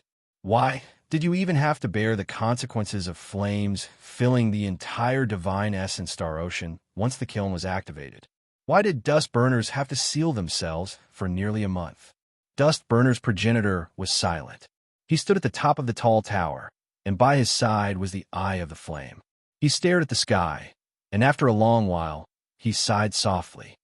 I might not know who sent this person, but I admire his courage and determination. I also admire him for telling the truth. There are few people in the world who can still tell the truth when they are in such a situation, Dustburner's progenitor said softly. I can see the complicated emotions in him. One of them is my love for him as a senior, and the other is his lie to me. He did not try to hide the complicated emotions in his heart. If it was not because of it, I would have hesitated for a moment and dispersed the killing intent in my heart. Then I would have definitely killed him. Dustburner's progenitor shook his head, and an ancient look appeared on his face. I still don't understand. A freezing glare appeared in Dustburner's tribe leader's eyes. If it were him, he would definitely not let Su Ming leave. How dare he pretend to be a Dustburner? This was a taboo for Dustburners. You don't understand, do you? Dustburner's progenitor averted his gaze from the sky and looked at the middle-aged man. Then there's no need to understand. Open the furnace. Dust Burner's progenitor did not say anything else. When he spoke faintly, the middle-aged man's heart might have changed due to Su Ming's matter, but he still lowered his head and voiced his obedience. With one step, he stepped into the eye of fire. In the flames, he moved and instantly turned into a fire spirit. In an instant, the flames spread out. From afar, it looked as if the tower had become a huge torch, a piercing how swiftly spread out from the flames. All the dust burners who heard it were stunned, but they did not stop. They charged towards the tower closest to them. After a moment, the countless towers on the ground began to emit flames one after another, forming torches. After the time it takes 2 incense sticks to burn, all the towers on the ground had become burning torches, and a vast power suddenly exploded. Buzzing sounds reverberated in the area, and the entire dust burners' land trembled. Almost all the dust burners turned into fire spirits at that moment. This process lasted for 3 days. It was a form of sacrifice. If they wanted to activate the 5th kiln, then all the dust burners had to offer sacrifices. 3 days later, dust burners' land would disappear. The fog in the area would completely envelop the place. At that time, a monstrous sea of fire would erupt from the 5th kiln and sweep through the entire divine essence star ocean, forcing countless living beings to hide as they trembled. Once they were exposed, they would definitely die. This process would last for nearly a month. When it was over, dust burners would reappear in the inner part of divine essence star ocean. Dust burners' progenitor watched all the people who had the right to be sacrificed fuse into the flames and turn into burning torches on the ground. Then, he disappeared from the tower. When he reappeared, he was at the top of a tall mountain on the ground. He sat down quietly and stared at the sky. Fatigue and age appeared on his face. Why should I help him? Dust Burner's progenitor shook his head. That's because I don't want to bring such a disaster to Dust Burners. That's because the method he chose is within an acceptable range for me. That's because he made me feel as if I've truly found Dust Burner's steed during this period of time. The treasure he has turned into a Dust Burner is definitely not something an ordinary master of fate, lives, and death can create. If his level of cultivation can reach this level, then the person behind him must be even stronger. My time of decline is about to arrive. The person in my race who can take over my position has enough power, but if he wants to carry the burden of a race, then he doesn't just need power. He also needs to make a choice. Oh well, if he wants to go to the 5th true world, then why should I stop him and bring unnecessary trouble to my race, but I can open the kiln for you. As for whether you have the power to step in, that will depend on your serendipity. Dust Burner's progenitor lowered his head. Everything he said to Su Ming was true. The purple flames in the kiln were indeed at their weakest, but their heat was second only to the black flames. Under this high temperature, if anyone wanted to get close to the kiln and step in, they would not only need power, but also serendipity. If he was truly a Dust Burner, then how good would that be? Dust Burner's progenitor mumbled. Dust Burner's progenitor mumbled. His body was illuminated by the countless torches on the ground, and he looked old and lonely. There was also a look of worry for his people's future, as if there was no one to inherit his legacy. This was an old man who had already reached the end of his road. He did not want to bring disaster to his race. If he could live through this and change everything without making a sound, it would be the best choice.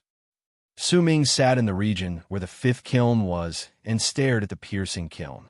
He could not see how it looked like, only a ball of powerful light. Furthermore, one could sense a vast oppressive might coming from that bright light. The 5th kiln was like a sun, causing people to be unable to help themselves, but respected. However, there was no respect in Su Ming's silence. Instead, there was a complicated look in his eyes. In the past, he came to this place with the kiln, with his wife and the cursed baby. Su Ming stared at the kiln, and slowly, resolve suddenly appeared in his eyes. Has he truly died, or uncertainty appeared on Su Ming's face? After a long while, he sighed. He did not want to think about this anymore. If Su Xian had died, then it would have been fine, but if that person was still around, then Su Ming could not help but feel great resentment rise in him. It was so strong that it made him clench his fists. "Senior, what happened just now?" Xianshang's voice echoed in Su Ming's heart, interrupting the emotions that had risen in his heart due to him thinking about Su Xianyi. "Ever since Dustburner's progenitor returned and spoke to you, we couldn't hear anything. Our connection with you has been cut off by some sort of power, and it has also been cut off from this body," Su Hui said softly and sent her divine thought to him. Su Ming's pupils shrank swiftly. "That's right. Senior, what did Dustburner's progenitor say to you? And this is... Could this be the fifth kiln? We're actually here." It was clear that Xianshang and the other three had only just recovered their connection with Su Ming. They had also regained their connection to this body, and they immediately noticed the fifth kiln shining with a powerful light. As Su Ming's pupils shrank, he frowned. After a long while, he sighed in his heart. If he still could not understand this, then he would not have been able to claim to have gained many years of experience. "He knows that I'm not a dust burner. He only said those words to me. He didn't want anyone else to hear them." A glint appeared in Su Ming's eyes, and he fell into a pensive silence. After a moment, Su Ming no longer bothered with Xianshang and the other three. He only sent a divine thought to Su Hui telling her to be at ease, then charged into the distance. In the blink of an eye, he disappeared beyond the fifth kiln. It was the first day the kiln was activated. Wind stirred in the galaxy in the inner parts of Divine Essence Star Ocean. This was an incredibly rare occurrence. There was originally no wind in the galaxy, but when it appeared, it blew in all directions, and all the living beings who sensed it shuddered. No matter what they were doing, be it fighting, searching for food, or sleeping, all of them showed great fear on their faces when the wind blew through the entire Divine Essence Star Ocean. The fire fiends who had their bodies occupied and had taken human form in the galaxy's nest were originally sleeping, but at that moment, all of them woke up with a start. They looked at the sky and sensed the wind from the galaxy. When they sensed the hint of fire poison in it, they immediately screamed. There were plenty of void beasts in the galaxy, but when the wind blew past them, the void beasts swiftly revealed their bodies and charged into the distance at an unprecedented speed. There was fear on their faces, and their roars echoed in all directions. This sort of thing immediately happened when the wind blew past the nests of the ferocious beasts, because what would happen once the wind blew past them was deeply branded into their memories. It would be a disaster in Divine Essence Star Ocean, and before it happened, they had to find a place to hide. They could only go out after a month. Once they were slow, what awaited them would be death. The green hue on countless planets instantly turned black when the wind blew past them. All of them withered and turned into dust, causing the planets in the inner parts of Divine Essence Star Ocean to look as if they had died. Heaven Traversers had already moved to their new tribe, but when the wind blew past them, the expression of Heaven Traverser's progenitor changed. With his fastest speed, he executed all his divine abilities. With a loud bang, he turned into a gigantic palm that enveloped all Heaven Traversers within it. Virtue Rooters were a race with the bodies of snakes. As the wind blew past them, all of them hid deep underground. They would not choose to come out. The same scene happened in all the regions in the inner parts of Divine Essence Star Ocean. All sorts of creatures, and even some of the powerful, ferocious beasts, did the same, because they knew that the fifth kiln was about to be activated. To be continued. If you like this work, please come Chidian. Come to vote for me. Your support is my greatest motivation. Chapter 1078. On the second day after Dust Burners activated the kiln, the wind in the inner part of Divine Essence Star Ocean became stronger. When the waves of heat surged into the sky, the wind spread out and spread even further into the distance. Wherever it went, the alien races and all the herds of beasts would have their expressions change drastically, and they would flee. All the ferocious beasts Su Ming had run into on his way to Divine Essence Star Ocean in the past were now fleeing in panic. The powerful threat of death and the brand left in their memories caused them to break through the boundaries of their species. All sorts of different ferocious beasts could be seen in all the places where they could hide. Even if they were mortal enemies, they gave up on fighting in this sort of wind and only chose to hide quietly. On the third day, the wind in the inner part of Divine Essence Star Ocean disappeared, but the wind in the outer part of Divine Essence Star Ocean became so strong that even the wind in the outer part of Divine Essence Star Ocean was stirred up. Djomo Shah was exercising his breathing while sitting cross-legged on the land where Ninth Tribe was located. His eyes flew open, and disbelief appeared on his face. He sensed the wind, and at the same time, the tribe members around him instantly fell silent. They, too, sensed the poisonous and hot wind. They also saw all the plants on the ground turning black before turning into ashes. The fifth kiln. Djomo Shah immediately cried out anxiously. There was a valley located at the edge of the periphery of Divine Essence Star Ocean that was rather far away from the continent where Ninth Tribe was located. There were a dozen-something black warships floating in midair, and there were thousands of cultivators in the valley. They were the 9 old frail darknesses and Su Ming's fearless warriors. When the wind from the galaxy blew towards them, they noticed it, but did not pay much attention to it. However, at the instant the Catwoman sensed the wind, her expression changed drastically. This is the burning wind before the kiln is activated. There were quite a large number of cultivators who had taken the risk to come to the periphery of Divine Essence Star Ocean in hopes of obtaining a serendipity. They were careful, but there were only a handful of people whose expressions changed when they sensed the wind. Without any hesitation, they turned around and fled. Blacking Planet was located in the galaxy beyond Divine Essence Star Ocean. At that moment, all the members of the families in Blacking Planet were quietly looking in one direction, in the direction of Divine Essence Star Ocean. From this place, they could see a faint red light burning in Divine Essence Star Ocean, and that red light covered an entire area. The fifth kiln is about to be activated. These were the words that echoed in the hearts of all the people in Black Ink Planet. The 3 days passed by quickly. When the third day ended, the wind that filled the entire Divine Essence Star Ocean disappeared, like the calm before the storm. Those who did not know the specifics would not be able to sense it at all. They would not be able to sense the strangeness of the appearance and disappearance of the wind. The fog outside Dustburner's land swiftly shrank, and when it completely enveloped Dustburners, it disappeared from the galaxy along with Dustburner's land. However, there were also some ferocious beasts and some people. When the people saw the kiln, a fire disappeared, with the kiln Dustburners. When Flamestar whirled. However, there were also some ferocious beasts and humans who revealed expressions of greed and madness after the wind from the furnace disappeared. These people believed that they had the right to step into the fifth kiln. To them, the activation of the fifth kiln was a disaster, but usually there would be a serendipity that could seize the world within it. The fifth kiln was a place that many people feared, but it was also a region that some people longed to step into. There were plenty of legends regarding the fifth kiln. Even though there were very few people who could leave it, it was still impossible for them to suppress their desire towards the fifth kiln. The greatest desire was to obtain the fifth kiln, and the second was the serendipity within it.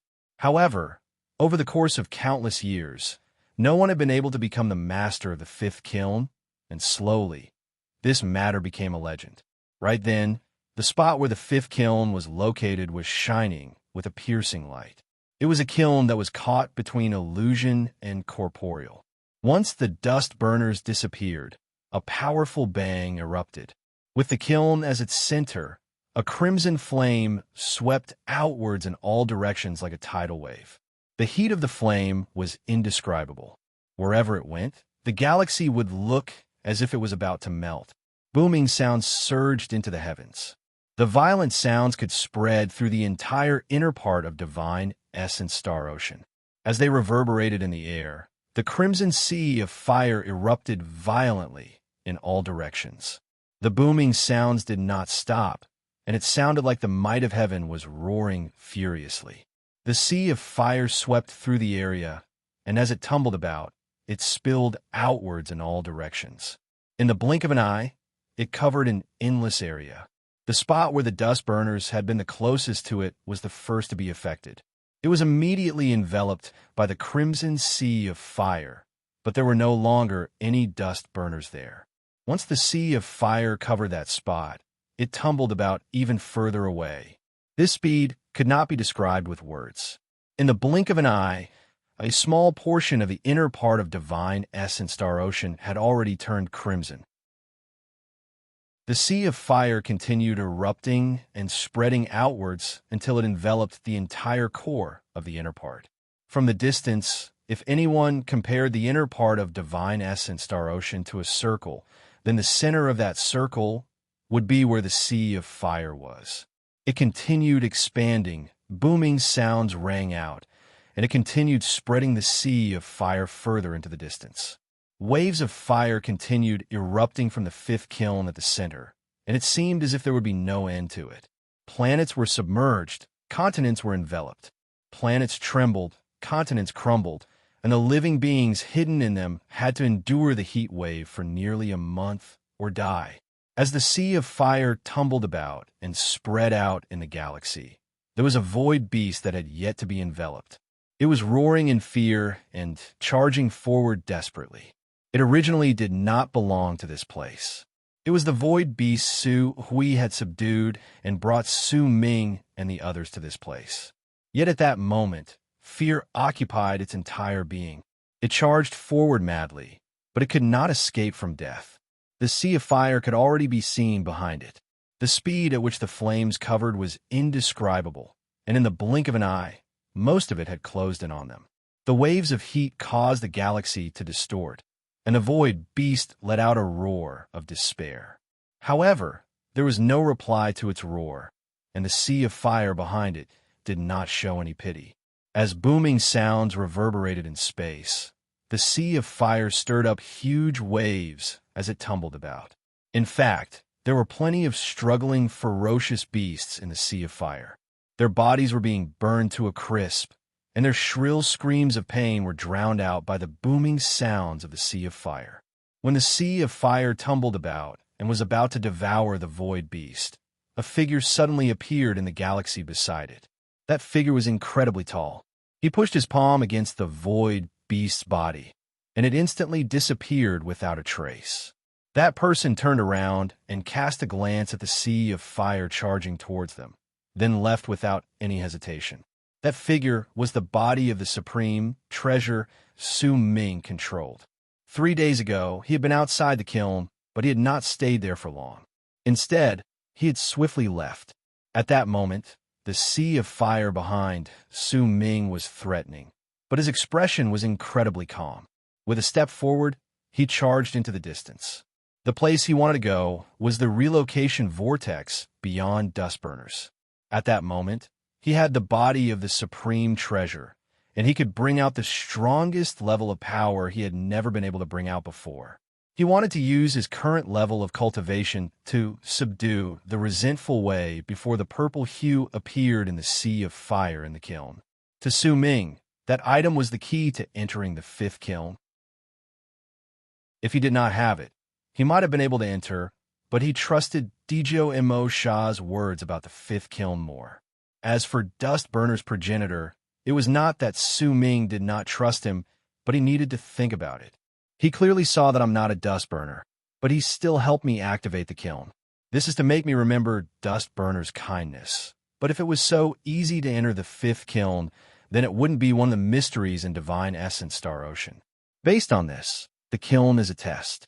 If I can enter, then I will have to accept Dust Burner's kindness. But if I can't, and even die in the flames, then it will have nothing to do with dust burners. As Su Ming charged forward, a pensive look appeared in his eyes. After a long while, a resolute look appeared on his face. Oh well, I won't ask dust burners to pay for chasing down my master in the past. Su Ming shook his head and no longer thought about it. Instead, as the sea of fire behind him grew even more violent, he shifted to the relocation vortex beyond dust burners. When he stood outside the relocation vortex, a brilliant light shone in Su Ming's eyes. He hesitated for a moment, which was a rare sight, but in an instant, that hesitation disappeared. If I want to enter the fifth kiln, I need a fire beast like this. Su Ming took a swift step forward and stepped into the relocation vortex. In the span of a breath, his body disappeared without a trace. 5 breaths after Su Ming's body disappeared, booming sounds reverberated in the air, and the sea of fire that surged into the sky instantly covered the area.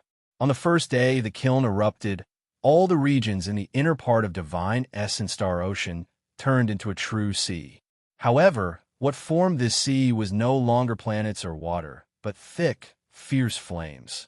The palm formed by Heaven Traverser's progenitor's divine ability protected his people in the sea of fire. At that moment, layers of snake scales covered Virtue Rooter's tribe and blocked the sea of fire from spreading.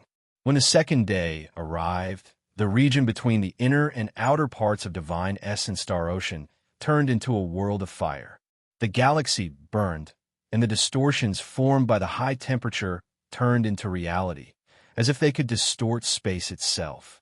A disaster descended upon Divine Essence Star Ocean once more after being away for many years. Fire still filled the area.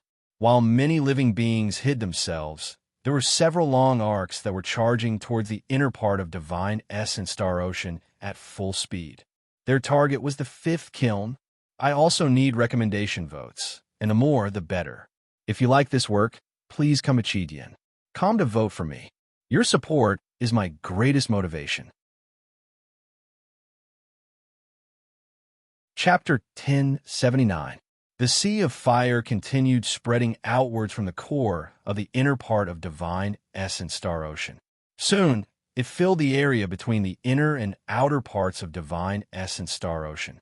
The scorching heat covered the entire galaxy, and wherever the sea of fire went, booming sounds would surge into the heavens. This process would last for nearly a month. At that time, the sea of fire would spread to the periphery of Divine Essence Star Ocean and cover the entire place, causing the cultivators in Black Ink Planet to be able to clearly see the galaxy burning. At that moment, Su Ming was not in the galaxy of Divine Essence Star Ocean. Through the relocation spot in the vortex, he had already stepped into one of the most mysterious places in Divine Essence Star Ocean, the world in the vortex. No one knew where the world in the vortex led to. The darkness below seemed to have no end, and if anyone dared to open their eyes to look, they would be unable to help but have a feeling that once they fell, they would forever be immersed in darkness. Even Su Ming, even if he had looked at the darkness below the world in the vortex multiple times, would still have this feeling. No one knew how many years have been buried in that darkness, how many secrets have been buried there, and it had also buried the bodies and souls of all those who had wanted to lift the veil of darkness. The endless darkness below formed a stark contrast to the numerous jellyfish-like colors around Su Ming. Su Ming fell silent. In the semi-transparent tunnel connected to the 2 vortex spots, his body floated forward against his will. Su Ming knew that the sea of fire surged into the sky outside, and the 5th kiln had already been activated. Whether he could obtain the 5th stone and head to the 5th true world depended on whether he could enter the 5th kiln. Even though there was a high possibility that Su Ming was the new master of the 5th kiln based on Dustburner's progenitor's words, the prerequisite was that Su Ming was Su Xian Yi and his wife's son. This was something Su Ming did not want to think about. He looked at the semi-transparent tunnel beside him. At that moment, Xianshang and his group were incredibly shocked. In fact, Xianshang was already hesitating as to whether he should forcefully break the fusion between the supreme treasures. Yet at the instant this thought appeared in his head, Su Ming took a swift step forward. He did not move forward along the tunnel, but with one step, his body crashed into the tunnel's barrier. He lifted his arms, and, as if he was grabbing the barrier, he tore it to the sides. With a bang, the barrier was instantly torn apart. Once Su Ming tore it open, he took a step forward and walked out of the semi-transparent tunnel. If you want to break the fusion between the supreme treasures, you can do so at any time.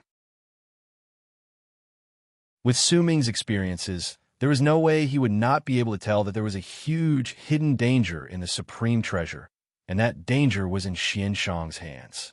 This person might not be able to become the main soul and control the body of the supreme treasure, but he could make it break down so that everyone could walk out. Xianshang had originally planned to do so as well.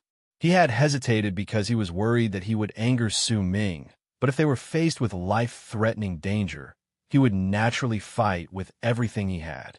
Yet now, Su Ming had moved too quickly. Once he walked out of the semi-transparent barrier, and the barrier fused back together, it was the same as Su Ming bringing all of them away from the tunnel's guidance and protection. They were now completely in the world in the vortex. If he broke down the supreme treasures at that moment, then what awaited him would be an even more dangerous situation. In anguish, Xianshang sighed in his heart and no longer spoke. He knew that Su Ming was not a fool and would not seek death for no reason. If he did not have some confidence in himself, he would not have done such a thing. Su Hui remained quiet. She would support all of Su Ming's actions. As for the bald crane, once it stepped into the world in the vortex once again, its expression became dazed. When Su Ming walked out of the tunnel in the vortex, he immediately lifted his head and let out a long roar that shook the entire world in the vortex. As he did so, the colorful, jellyfish-like, glowing creatures in the area instantly retreated. At the same time, a muffled roar came from a spot that was rather far away from the place. Su Ming stood there and stirred up at Kang's presence. That presence immediately spread into the body formed by the supreme treasure, causing the combat power that erupted from the body to rise once again. At the same time, Su Ming summoned the projection of his Kang clone. When the projection descended, an incomparably huge tree appeared in the world in the vortex with a flash. However, the body Su Ming controlled exuded a combat power that was infinitesimally close to the peak of Solar Culpa Realm. At the same time, the tunnel opened with the projection as the path and the soul as the guide was swiftly forming. Once it was formed, Su Ming's Kang clone would descend once again. At that time, he could fight against an almighty in Mastery Realm. Time passed. Roars came non-stop from the darkness in the distance. Based on the sounds, Su Ming could tell that the resentful way was closing in at an indescribable speed. Vaguely, Su Ming could see 6 balls of fire shining in the darkness ahead of him. They were the resentful way's 6 eyes. Come, you are mine. Days passed. When the 5th kiln's crimson flames erupted for 4 days, the region between the inner and outer parts of Divine Essence Star Ocean was completely submerged. Countless living beings let out shrill screams of pain in the sea of fire. Their bodies were reduced to ashes. Cultivation planets struggled in the sea of fire, and all the plants on them perished. There were also continents that slowly shrank in the sea of fire. Crystals started appearing at their edges. Even some of the living beings who loved fire by nature shuddered when the sea of fire spread through them. They did not dare to touch it too much and could only hide. The sea of fire continued spreading. On the 7th day, it finally spread to the periphery of Divine Essence Star Ocean and completely enveloped the entire Divine Essence Star Ocean. It caused the burning of Divine Essence Star Ocean to turn into a disaster in this place. The continent where the 9th tribe was located was empty at that moment. The sea of fire swept through the sky, burned the ground, crushed mountains, and melted all living beings. At the core of the continent was a karst cave. At that moment, all the members of the 9th tribe were hiding there. In fear, they waited quietly for the sea of fire to disappear. Djo Mo Sha sat at the mouth of the tunnel that was closest to the surface. From there, he could sense the intense heat and the booming sounds outside. There was nervousness on his face, but he was also thinking about whether the activation of the 5th kiln was related to Su Ming. The 9 old frail darknesses and the others had already stepped onto the battleships under the Catwoman's warning and left Divine Essence Star Ocean at the fastest speed possible. At that moment, their battleships floated in the galaxy between Divine Essence Star Ocean and Black Ink Planet. They stared at the galaxy in the distance and saw a shock they would never forget for the rest of their lives. There was anxiety on their faces because their young master was still in divine essence Star Ocean. However, while the 9 old frail darknesses could fight against the heat of the flames, searching for a person who had gone to an unknown place in the vast galaxy was as difficult as searching for a needle in a haystack. That was why they could only wait. As they waited, the 9 old frail darknesses and the cultivators on the warships sought a person who caused their pupils to shrink and their hearts to tremble. It was a slender, middle-aged man dressed in a long purple robe. He stood calmly in the galaxy and stared at divine essence Star Ocean in the distance. He looked incredibly normal, and there was nothing strange about him, but there was a ferocious beast that was tens of thousands of feet big crouching behind him. That beast was a dragon. Its entire body was crimson red, and thick flames were spreading out from it. The temperature of the flames caused the galaxy around it to distort, as if it was rather difficult to bear with them. By the looks of it, it was even stronger than the crimson flames that covered the entire divine essence Star Ocean. The mighty pressure coming from the dragon was even more astonishing. The 9 old frail darknesses only looked at it from the distance, and they felt as if their hearts were being suppressed. This was a clear sign that the dragon's level of cultivation had surpassed great completion in World Plane Realm. If it was not in Lunar Culpa Realm, then it was in Solar Culpa Realm. Even if they were very far away, the 9 old frail darknesses could still sense their skin rapidly drying up and cracking. They could sense that their cultivation bases seemed to have become chaotic. Their hair turned yellow, and they were forced to move the warships far away. However, even though the purple-robed man was very close to the crimson fire dragon, not a single change in his expression could be detected. Judging by the crimson dragon's actions, it was clear that it was incredibly respectful towards the man. In fact, there was even a faint hint of fear in it. Reverend Zilong. The expressions of the 9 old frail darknesses changed.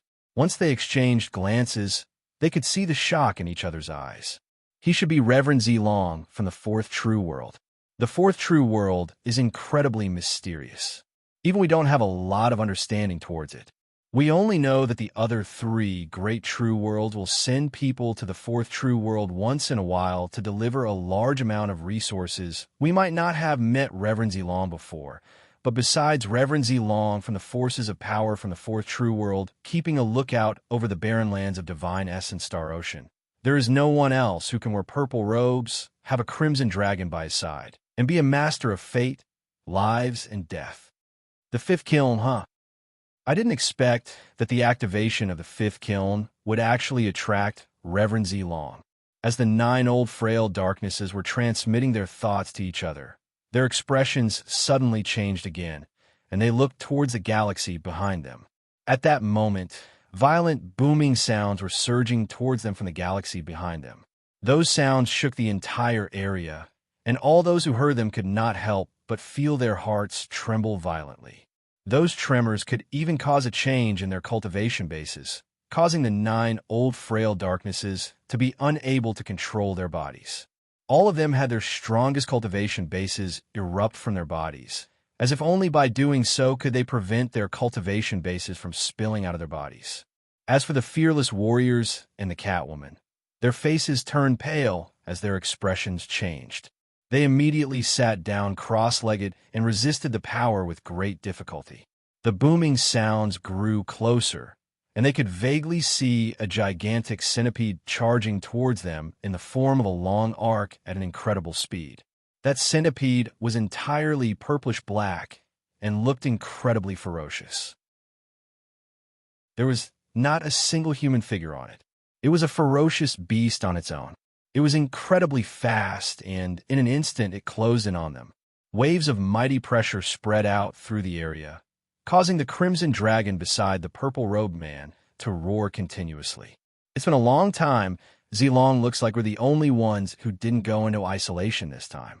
A hoarse voice that sounded like metal scraping against each other echoed in the area. To be continued. If you like this work, please come to Chidian. Come and vote for me. Your support is my greatest motivation. Chapter 1080. When his words echoed in the air, the 9 old frail darknesses immediately saw the 100,000 feet long centipede shrink. In an instant, purplish-black light spread out, and the centipede swiftly shrank until it turned into a teenager dressed in a white robe. Although this youth was wearing a white robe, his face was clearly covered in the marks of a centipede, causing him to look extremely sinister. Just a single glance at him would cause one's heart to tremble. From the looks of it, this person was acquainted with Reverend Z Long. Are you even human? The purple-robed man turned his head and cast an indifferent glance at the youth. Reverend Z Long was extremely handsome, and there was an indescribable temperament contained in his expression. Haha, it doesn't matter if you're human or not. However, this time, it's just you and me. I wonder how many of those in the sea of stars have awakened. Whether we'll work together or not, it all depends on you. The white-robed young man did not mind Reverend Z Long's words at all. Instead, he smiled and spoke. Of course, the purple-robed man said calmly. All right, then we'll meet outside the 5th kiln. The white-robed teenager smiled faintly, but his smile was a little illusory, and no one could tell whether he was happy or angry. He turned his head around, and when he swept his gaze past the 9 old frail darknesses, a smile appeared on his lips again, and he even licked his lips. The hearts of the 9 old frail darknesses immediately trembled. Their bodies immediately went limp under that gaze. They were not the only ones. The thousands of fearless warriors in the area and the Catwoman felt the same way. In fact, it was even more intense. It was a powerful pressure that they couldn't resist. And all of this happened with just a glance from the white-robed youth. A master of fate, lives, and death. He's also an almighty. The hearts of the 9 old frail darknesses let out a thump. They're the servants of Culpa, Lord Dao Chun. If you have the guts to eat them, I will be happy to enjoy young Master Wu's performance. The purple-robed man said faintly. Dao Chun? That old fellow who has been in seclusion all this time? The white-robed teenager smiled and averted his gaze from the 9 old frail darknesses. However, he lifted his right hand and hooked it. The pale-faced Catwoman was immediately surrounded by a wave of power against her will, and she was moved in front of the white-robed teenager. Your looks aren't bad. I'm lacking a servant girl along the way, so I'll choose you. The teenager sniffed the Catwoman and said with a smile. He still listened to Reverend Z Long's words. Dao Chun might have been in isolation for years, but as a Culpa Lord, he was not someone a Mastery Realm cultivator like him could provoke. That was why he pretended that he did not see them. However, the presence of the Catwoman was somewhat beneficial to him. He also thought that with his status, even if he kidnapped the woman, Dao Chun would not come out of isolation to cause trouble for him. Catgirl's body trembled, her eyes filled with terror, and she subconsciously spoke with a trembling voice. My master is... I don't care who your master is. The young man swung his sleeve, and impatience appeared on his face. At this moment, a row of sharp teeth appeared in his mouth, and the color of those teeth was shockingly black. Then, the teenager moved and charged into Divine Essence Star Ocean. In the blink of an eye, he disappeared without a trace. The purple-robed man did not bother himself with all of this. He had only said those words because of true morning Dao world support to the 4th true world over the years. As for other matters, he would not interfere in them. As for the white-robed teenager's actions, Z Long did not find them strange. This person's arrival and status were filled with a savage air, so he would naturally not act like a cultivator who would act with pride. When Z Long saw the white-robed teenager step into Divine Essence Star Ocean, he fell into a moment of pensive silence before he, too, took a step forward. With just 3 steps, he had already shifted an endless distance and disappeared from the 9 old frail darknesses' sights. At the same time, the entire Divine Essence Star Ocean was covered in crimson flames. Once Reverend Z Long and the white-robed teenager appeared beyond the galaxy, a strange change happened in 3 other places. The first place that changed was the planet where Flame Fiends resided. It was also the place where Xin Shang and the others had seized the chance to head to and obtain Flame Fiend's blood. At that moment, the planet was filled with a sea of fire. Besides the booming sounds of flames, there was no other sound in the cultivation planet. All the flame fiends were cowering deep underground. As they trembled, they knelt on the ground. If anyone looked over, they would find that they were in a gigantic karst cave. At the center of it was a dried-up pool of rock ash. Around it were numerous flame fiends that were kneeling and worshipping each other. Complicated and difficult to understand chants tumbled out of the trembling flame fiends' mouths, as if they were resonating to a certain extent with the roars from the sea of fire in the world outside. As the chants echoed in the air and the sea of fire in the world outside roared, cracking sounds came from the solidified pool of rock ash surrounded by numerous flame fiends. Cracks appeared on its surface. More cracks appeared, and they gradually became densely packed together, causing the solidified surface of the pool to look like a spider's web. As for the second place where the strange change happened, it was a gigantic meteor floating in the sea of fire in the galaxy between the inner and outer parts of Divine Essence Star Ocean. It was a meteor that was nearly 1,000 feet in size. It floated in the sea of fire, but if anyone took a closer look, they would find that this was not a meteor at all. It was clearly a head. More accurately speaking, this was a head that had been carved out. If Su Ming was here, he would be able to recognize at first glance that this was the head of the deity statue he had seen when he and Djo Sha were charging forward. At that moment, cracks gradually appeared on the head in the sea of fire. They increased in number, as if the head of the statue was about to be torn to pieces. The third place where the strange change happened was a mountain. It towered into the clouds, and its peak could not be seen. That mountain stood erect in the galaxy, and it was the beautiful legend Su Ming had heard when he walked past it in the past. It was the mountain that had caused grief to appear on the bald crane's face. Husband, gazing mountain. According to the legends, a woman had always stood at the peak of that boundless mountain. She looked up into the starry sky, as if she were looking at her dead husband. Strange things were happening on the mountain, but not on the misty mountain peak.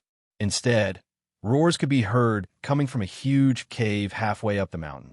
Those roars did not sound like they came from a human, but from some sort of ferocious beast. After a moment, booming sounds reverberated in the mountain cave, and a gigantic ferocious beast that was several thousands of feet tall walked out. It was a pig that was completely black. Its long mane hung down from its body, but as it walked out, all of its manes stood up, revealing an incredibly sharp glare. It stood outside the cave. The sea of fire around it swept past it, but did not manage to affect it in the slightest. It stood there quietly and lifted its head to stare at the illusory summit. As it stared at it, pain gradually appeared in its eyes. In the midst of its pain, it threw its head back and let out a loud roar.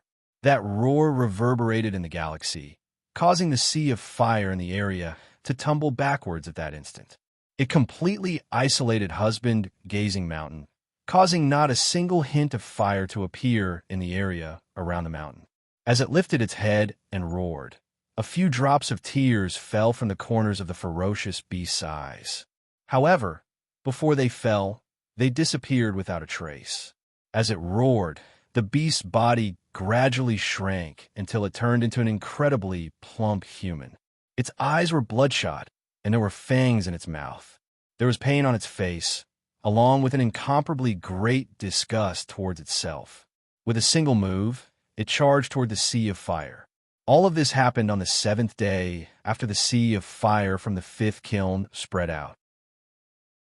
When the 8th day arrived, the crimson flames disappeared from the spot where the 5th kiln was located in the core of the inner part of Divine Essence Star Ocean, and blue flames erupted swiftly. The violent momentum of the blue flames stirred up a high temperature that was several hundreds of times higher than that of the crimson flames.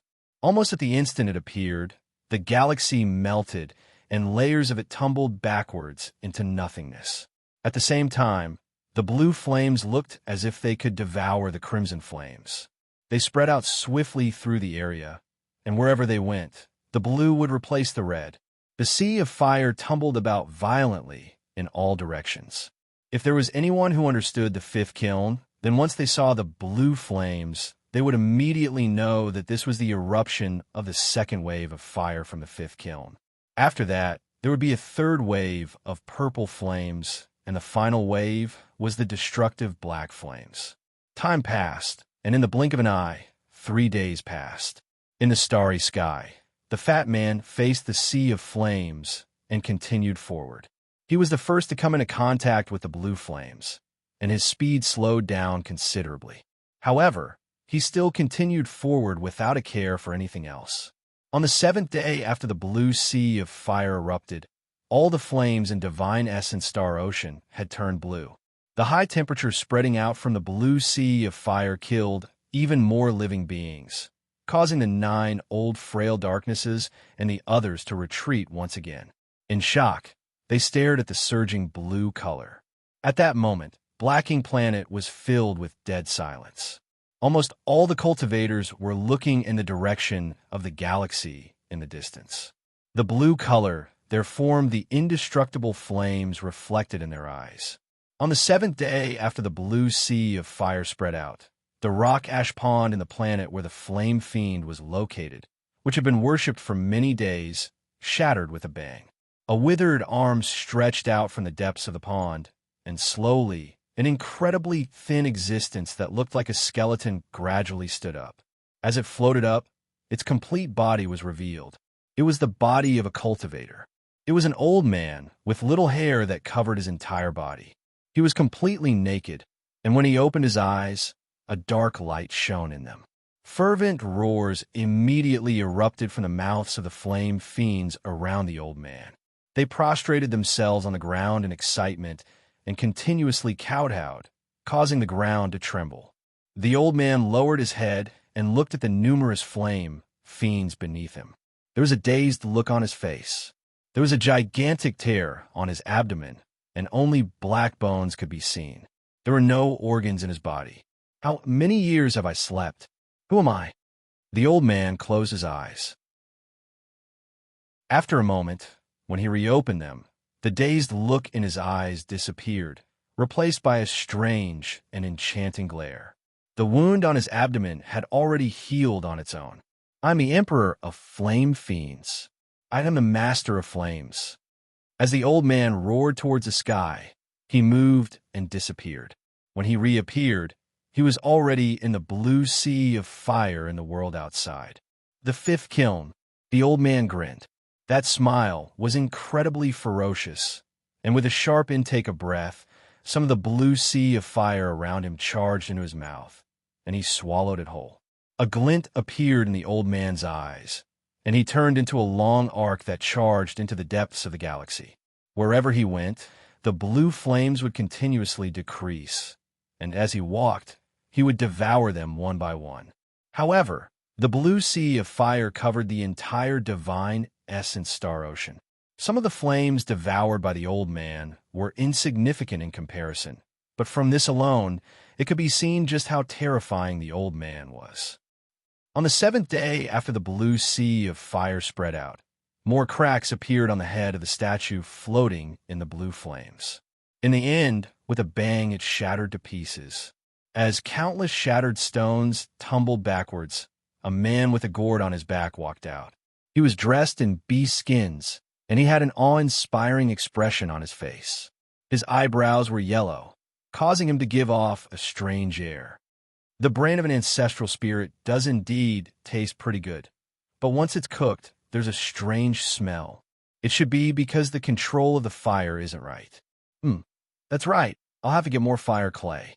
As the man mumbled, he licked his finger as if he thought that the taste was pretty good. He decided to place his thumb in his mouth as if he was sucking on it. He cast a glance at the blue flames around him, then walked into the depths of the galaxy without a care in the world. His footsteps were not quick, but each time he took a step forward, the blue flames would boil. As he stepped into the sea of fire, the man continued sucking on his thumb and gradually left into the distance. At the same time, in the inner parts of Divine Essence Star Ocean was a spot that was originally a relocation vortex. At that moment, it was covered in a sea of fire. A roar spread in all directions, and the blue flames froze under that roar. The frozen blue flames formed a stark contrast with the tumbling sea of fire around it. In fact, as the roar reverberated in space, the frozen area continued expanding. In the blink of an eye, all the flames within a circular area of 1,000,000 feet became still.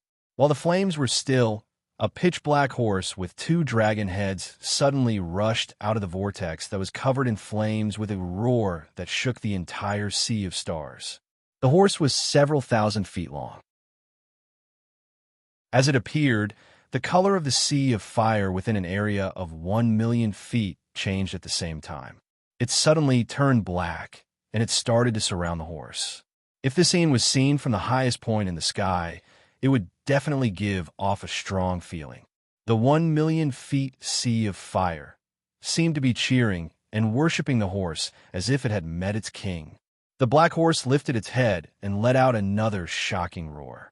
There was a powerful arrogance in that roar, along with an indescribable grudge towards all lives.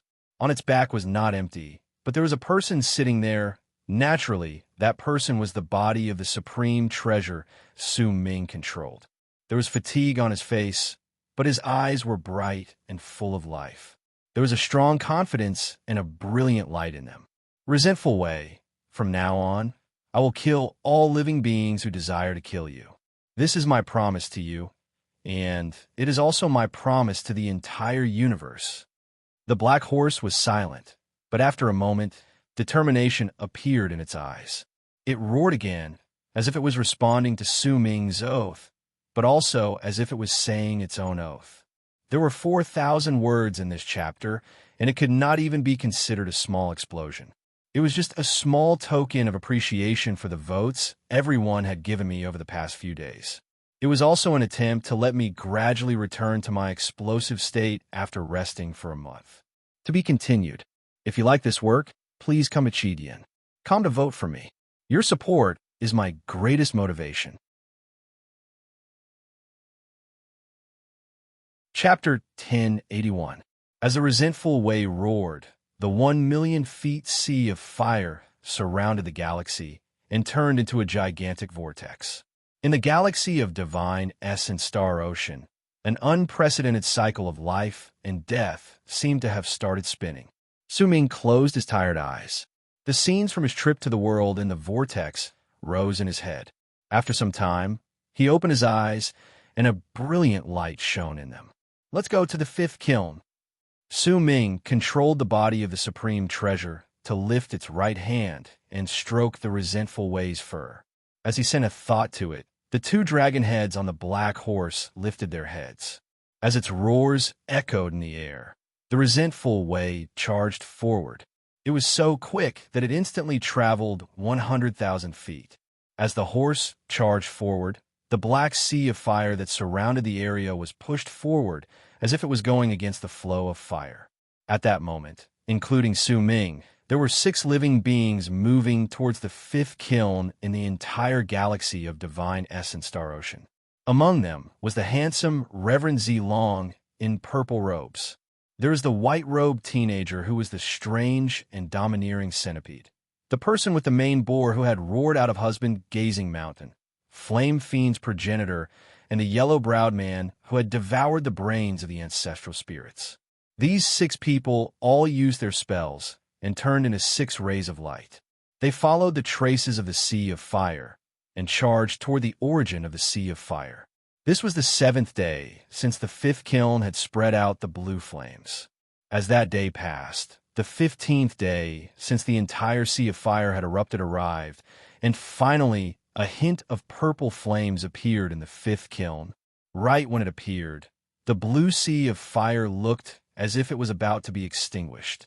It was as if the blue flames possessed intelligence and did not dare to burn before the purple flames.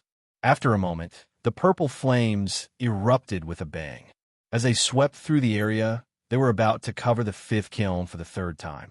This time, they would cover it for another 7 days. After that would be the final black, destructive flames. Only after another 7 days would the disaster of the sea of fire that filled divine essence star ocean disappear.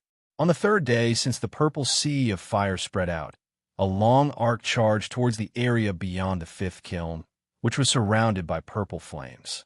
Within that long arc was an old man. He was thin, and there was a strange and enchanting glare in his eyes. He was mostly naked, and his back was swollen. His hair was incredibly sparse, and only a few strands of it hung down and floated in the air as he moved forward. Naturally, the old man was Flame Fiend's progenitor. He was the closest to this place, which was why he was the first to arrive. On the way, he devoured flames, and he even tried to devour some of the purple sea of fire. Greed appeared in his eyes as he stood beyond the fifth kiln. He crouched down in the purple sea of fire and stared at the fifth kiln, which was filled with flames. He might have seemed to be very close to the fifth kiln, but in truth, there was still some distance between them.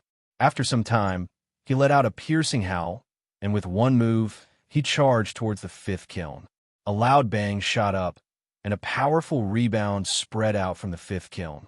It spread to a circular area of 1,000,000 feet, causing the thin old man to immediately tumble backwards the moment he rushed into that area. Only when he was 100,000 feet away did he stop. A brutal look appeared in his eyes, and as he let out a low growl, his eyes sparkled for a moment before he suppressed it. It's not time yet. The purple flames in this place are flourishing. I need to wait for the instant they dissipate, which is the instant the black flames of destruction are about to erupt. Only then will I have the chance to rush in. A contemplative look appeared on the thin old man's face. After a moment, he laughed coldly and decided to crouch down in the sea of fire, waiting for the instant the purple flames dissipated and the black flames erupted. The old man was thin, but his head was not small. His entire body looked incredibly uncoordinated, and most of his skin was wrinkled, causing others to be unable to help but feel disgusted when they saw him. He crouched down, and perhaps because he had been waiting for a long time, he started humming a song unique to flame fiends. Ding dong ding, dong ding dong, gulu gulu, ha! His voice echoed in the sea of fire, bringing with it a rather strange rhythm. This was especially so as the old man squatted in the sea of fire with his head lowered and fingers moving about. His figure was already strange to begin with, and with the addition of this strange song, his body gave off an aura that was enough to make one's scalp go numb. He hummed a song filled with a ghastly air. On the fourth day, the purple sea of fire spread out. Another long arc suddenly charged forth from beyond the fifth kiln. That long arc was so quick that it looked as if it was piercing through space. After a moment, it closed in and turned into an incredibly plump person. Right when he did so, the sea of fire let out violent, booming sounds. A mighty pressure that could suffocate people spread out from the plump person's body. He was clearly in a galaxy, but the plump person was still panting heavily. His panting sounded like a pig snoring. He took a huge step forward and stopped outside the fifth kiln. Once he stared at it, a crimson glare shone in his eyes. As he panted, he bared his fangs. Zhuyukai! Ha ha ha! Zhuyukai! A piercing voice echoed in space. Flame Fiend's progenitor swayed and lifted his head to look at the plump person. When others look at their husbands, you will also bring prosperity to them. Ding dong ding. When others grieve, you will also suffer. When Flame Fiend's progenitor spoke in a piercing voice, there was still that bizarre rhythm to his words. It was as if he was not speaking, but singing.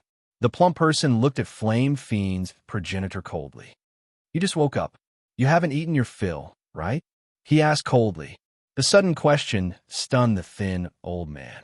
At the instant he was stunned, the plump person called Zhuyukai charged towards the old man with a bang. Wherever he went, a sea of fire would surge into the sky and surround the plump person. In an instant, he looked as if he had turned into a gigantic fireball. With a bang, he collided with the skinny old man. The collision caused the galaxy to tremble and the sea of fire to tumble backwards madly in all directions, as if a huge wave had been stirred up in the sea of fire. At the same time, the thin old man's body tumbled backwards. When he retreated 10,000 feet, He lifted his head and opened his mouth to reveal a mouthful of black and yellow teeth. As for the plump person, he also fell back and stared at Flame Fiend's progenitor. The two of them stared at each other for some time, and killing intent slowly appeared in their eyes. But at that moment, the two of them suddenly turned their heads around at the same time to look at the galaxy in the distance. However, in the starry sky, after a few breaths, a burly man walked over, swaying. This burly man was holding a gourd in his hand. As he walked, he drank from it and occasionally burped. His hair was black, but his eyebrows were yellow. They hung down beside his ears, and there was a strange, sweet fragrance spreading out from his body. It was very pleasant, and all those who smelled it would feel intoxicated. Once he closed in, the yellow-browed man cast a sideways glance at Flame Fiend's progenitor and Juyukai. A smile appeared on his face, then he sat down by the side and drank from the wine in the gourd. He sighed and said, "The two of you won't be able to fight." Right when he finished speaking, he suddenly let out a soft gasp of surprise and turned his head around to look at the galaxy behind him. As for Flame Fiend's progenitor and the plump person, they also looked over. In the galaxy, the purple sea of fire suddenly started boiling violently. As it tumbled about, a gigantic vortex spread out with a bang. As it did so, the black flames that were different from the purple ones were revealed. At the instant the three people saw the black flames, their gazes immediately focused. The three of them knew each other, and it was not strange for them to be able to come to this place. However, the vortex and the black flames that came from the galaxy gave them an incredibly unfamiliar feeling. After a moment, right before their gazes, the black vortex of fire closed in on them with loud bangs. At the same time it closed in, the vortex swiftly shrank.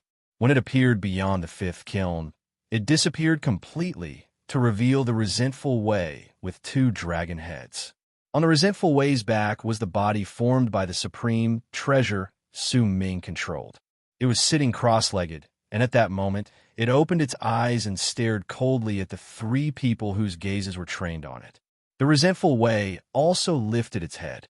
With an aloof and arrogant expression, it stared at the three people coldly.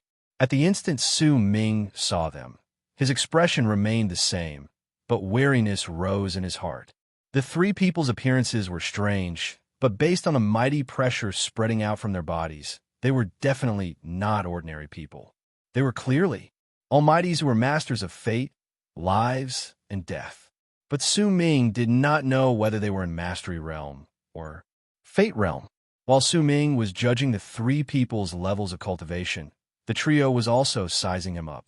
They could immediately tell from the unfamiliar presence that Su Ming's level of cultivation was slightly mixed up. The weakest among them was in Lunar Culpa Realm, and the strongest had surpassed Solar Culpa Realm and could fight against those in Mastery Realm. The black horse under Su Ming also attracted the trio's attention. The mighty pressure spreading out from the horse was the presence of those in Mastery Realm. Clearly, the horse was incredibly extraordinary. The trio could also tell that once the horse appeared, the color of the purple sea of fire around them changed. It was no longer purple, but was slowly turning black. This phenomenon caused the trio's hearts to focus, and they gave up on the thought of testing Su Ming's strength. After all, there were no weaklings among those who came to this place while facing the purple flames. Su Ming averted his gaze and did not say a single word. He sat down cross-legged on the resentful way and closed his eyes to circulate his cultivation base to recuperate. The trio might be almighties, but Su Ming was not afraid of them. It did not matter whether it was the resentful way's power or the combat abilities of the body of the supreme treasure. Su Ming was confident that he could face them. Besides, he still had 2 chances for the sand earthlings to attack. All of this was the key reason why Su Ming was confident that he could obtain the 5th stone and come to this place. He was riding very slowly, and he was indeed riding through gritted teeth. There was nothing fake about it. To be continued. If you like this work, please come to Chidian. Come and vote for me. Your support is my greatest motivation. Chapter 1082. Su Ming's arrival might have caught the trio's attention, but they did not pay attention to him for long. To these three old monsters of mysterious origins, Su Ming was not a great threat to them. However, those who could live for so many years were naturally experienced and astute people. They might have seemed the same, but in truth, their hearts were all different. However, it was impossible for anyone to come here while facing the purple flames unless they had some hidden tricks up their sleeves. Since that was the case, the trio did not provoke Su Ming too much. After all, they had yet to step into the fifth kiln. After all, the moment the purple flames disappeared and the black flames erupted, they would only have the blink of an eye. Whether they would be able to enter the fifth kiln was another matter altogether, so there was no need for them to attack and let others have the chance. As for Flame Fiend's progenitor and the plump person called Zhu Kai, their fight just now was in truth just a warm-up. It was a way for them to greet each other. Logically speaking, their relationship should have been normal, but in truth, they were sitting together at that moment. In fact, the plump Zhu Kai was sitting in the sea of fire, and the thin Flame Fiend's progenitor was squatting on Zhu Kai's shoulder while humming a strange song. Zhu Kai had his eyes closed, as if he was listening. No one knew what sort of emotions were hidden under his apathetic expression. As for the yellow-browed man, he was lying alone not too far away, and he was snoring away. These are three incredibly strange old monsters, Su Ming thought in his heart when he opened his eyes and looked at them. Then he closed his eyes again.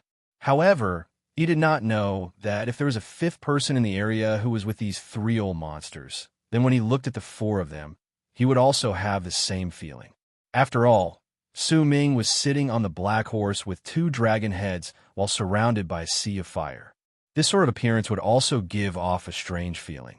Time passed. It was the 7th day since the purple flames erupted, which was also the final day before they dissipated. The flames beyond the 5th kiln had already reached a certain degree of heat, and the booming sounds of the flames were the only sounds in the area. Suddenly, the yellow-browed man yawned and rubbed his eyes. He instinctively placed his right thumb in his mouth and sucked on it. Then he cast a sideways glance at the galaxy in the distance. At the same time, Flame Fiend's progenitor stopped humming. A sharp glare shone in his eyes, and when he stared at the galaxy in the distance, a ghastly, cold sneer appeared on his lips. The fat Zhu Kai also slowly opened his eyes, revealing a fierce red glow as he stared at the starry sky in the distance. After a moment, a piercing whistle spread through the area and drowned out the roars from the sea of fire. When Su Ming opened his eyes and looked over, he immediately saw a centipede that was several tens of thousands of feet big moving through the sea of fire. The centipede's 1,000 legs moved at the same time, causing its speed to surpass that of lightning. At first glance, it seemed to be in the distance, but in the blink of an eye, it had closed in on the four people. The 1,000-legged centipede came to an abrupt halt, and its body rapidly shrank until it turned into the white-robed young man. There was a woman beside the young man, and it was none other than the Catwoman. At this moment, the Catgirl's face was deathly pale, and her eyes were lifeless. There were two small black holes on her neck, as if she had been bitten by poisonous fangs. Wow, it's so lively. The white-robed young man smiled faintly. There was a radiant smile on his face. Once he swept his gaze past the three old monsters, his gaze landed on Su Ming, and he paused for a moment. Su Ming also looked at the white-robed young man. His expression was as calm as ever, and not a single hint of joy or anger could be seen on his face. However, the white-robed young man naturally did not know that once Su Ming saw the Catwoman, a wave of killing intent rose in his heart. That killing intent was not targeted at the Catwoman, but at the white-robed young man. The Catwoman was with the 9 old frail darknesses, and since she had appeared here, then there was a high possibility that the 9 old frail darknesses were in danger, and the culprit behind all of this was naturally the white-robed young man who was the 1,000-legged centipede. Almost the moment the white-robed young man appeared and spoke, another loud bang came from the galaxy. It was the roar of a ferocious beast. It was a crimson dragon, and it swam about in the sea of fire. On the dragon's head was a purple-robed man sitting cross-legged between its horns. The man was incredibly handsome, but he was filled with an aloof air. It was clear that he was not a talkative person. As the crimson dragon closed in just the span of a few breaths, he arrived at the place where the crowd was. His arrival clearly caused the eyes of the old flame fiends to turn strange and enchanting. It also caused a ghastly look to appear on Zhu Yukai's face. Only the yellow-browed man cast him a sideways glance and continued sucking on his thumb. No one else could tell that he was incredibly wary at that moment. He sensed a powerful sense of danger from the purple-robed man. This sense of danger was the strongest among all the people in the area. As for the second, it was not Zhu Yukai, Flame Fiend's progenitor, nor was it the white-robed young man who was the thousand-legged centipede, but Su Ming. While the yellow-browed man was on guard, the crimson dragon under the purple-robed man suddenly lifted its head when the purple-robed man arrived. An incredibly nervous expression immediately appeared on its face, and with great hostility, it glared at the resentful Wei under Su Ming. The resentful Wei lifted its head coldly and stared at the crimson dragon. A hint of scorn appeared on its arrogant face. As if it had been provoked by that scorn, the crimson dragon immediately opened its mouth and roared at the resentful Wei. But the instant its roar reverberated in the air, a cold glare appeared in the four eyes of the resentful Wei's two dragon heads at the same time, and it let out a low growl. The purple-robed man was naturally Reverend Zilong. His gaze landed on the resentful Wei, then on Su Ming. He patted the crimson dragon's horn without any expression on his face, and the dragon immediately lowered its head. With one move, it brought Reverend Zilong to the side, and Zilong closed his eyes, looking as if he did not care about all the people around him. The white-robed young man, who was the thousand-legged centipede, smiled at that moment and walked towards Zilong. He sat down cross-legged, not too far away from him, and the Catwoman followed behind him with an unfocused gaze. Su Ming swept his gaze across the area, and he could already tell quite a number of things. There were two or perhaps three camps. One of them was the purple-robed man and the white-robed young man. These two people were the last to arrive, and it was clear that they had traveled a rather long distance. With the Catwoman around, Su Ming could roughly guess that these two people should have come from beyond Divine Essence Star Ocean.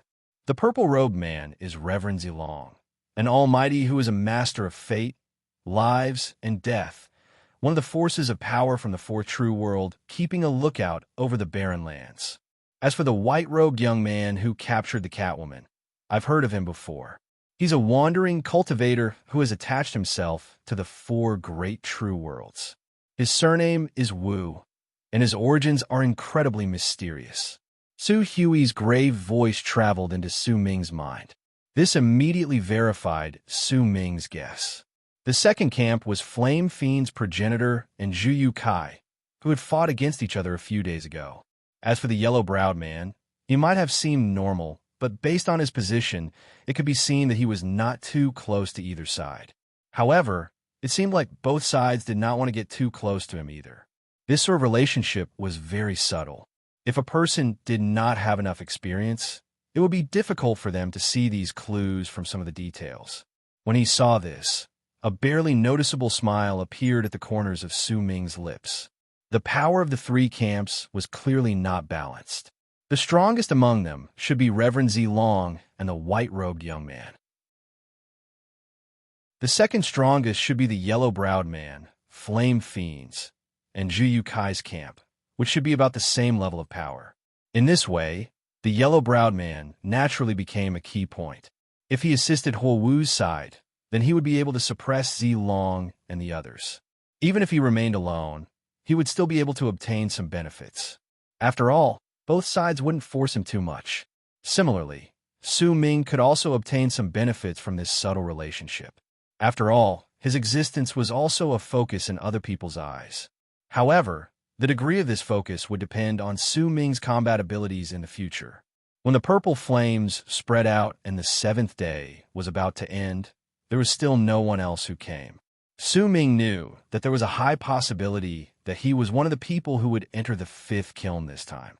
As the purple sea of fire approached and disappeared, besides the yellow-browed man and Reverend Zilong, whose expressions remained the same, the other people's expressions changed. Flame Fiend's progenitor stared in the direction of the fifth kiln.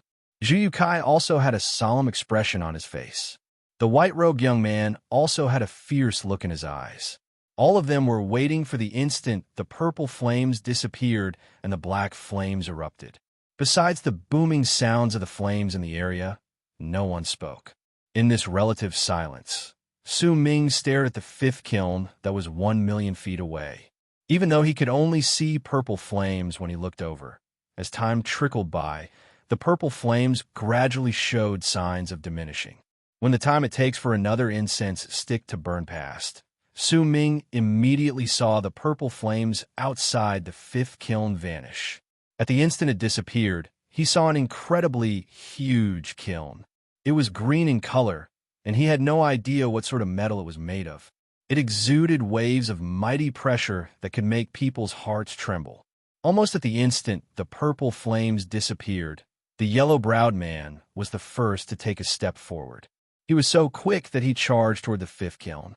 As he moved forward, his eyebrows danced, and as they swiftly changed, they turned into two yellow dragons that surrounded his body, causing his presence to instantly surge to a monstrous and astonishing degree.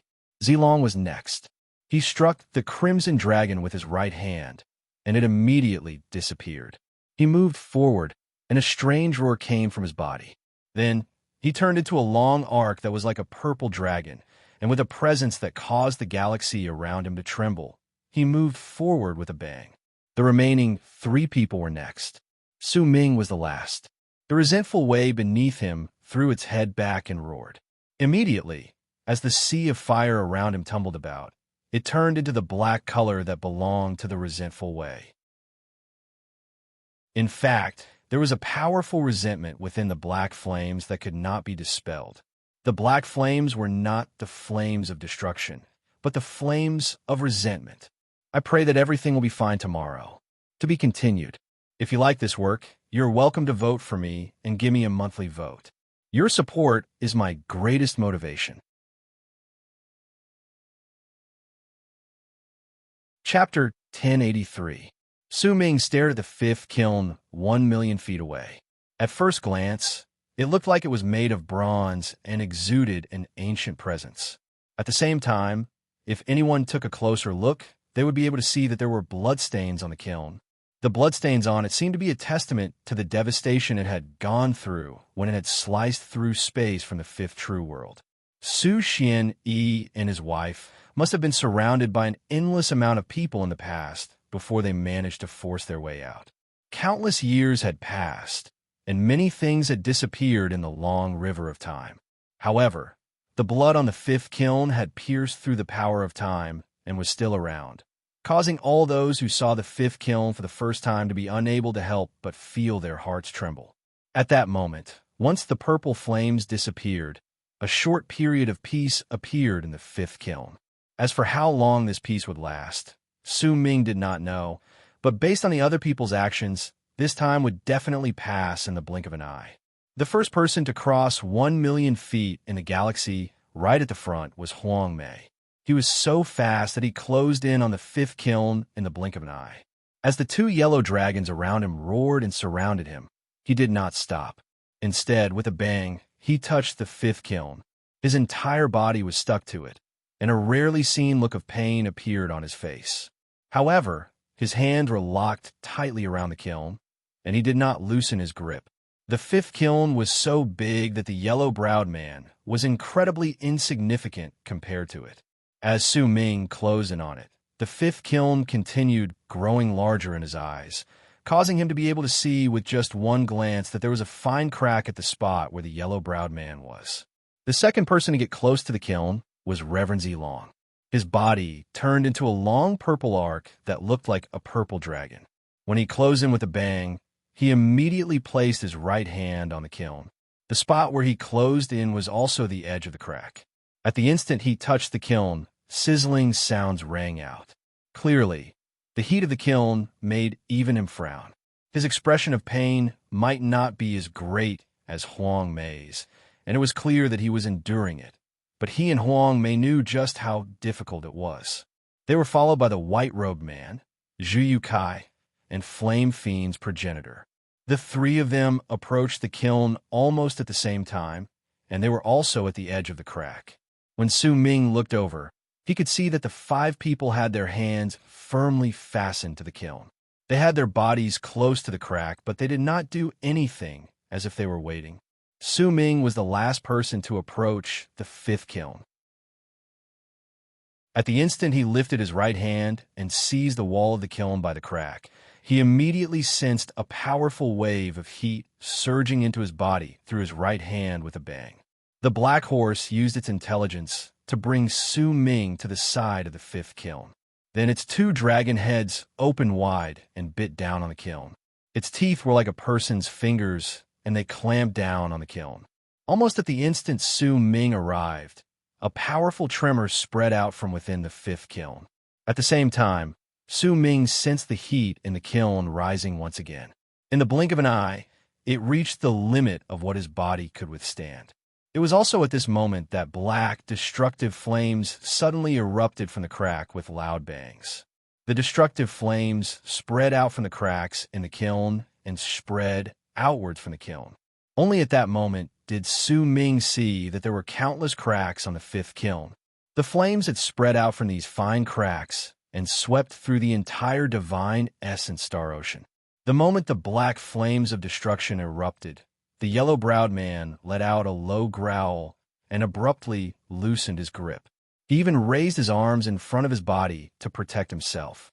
He took a large step forward and unleashed an impact that shook everything in all directions. His body swayed, and he charged into the crack that was erupting the black flames.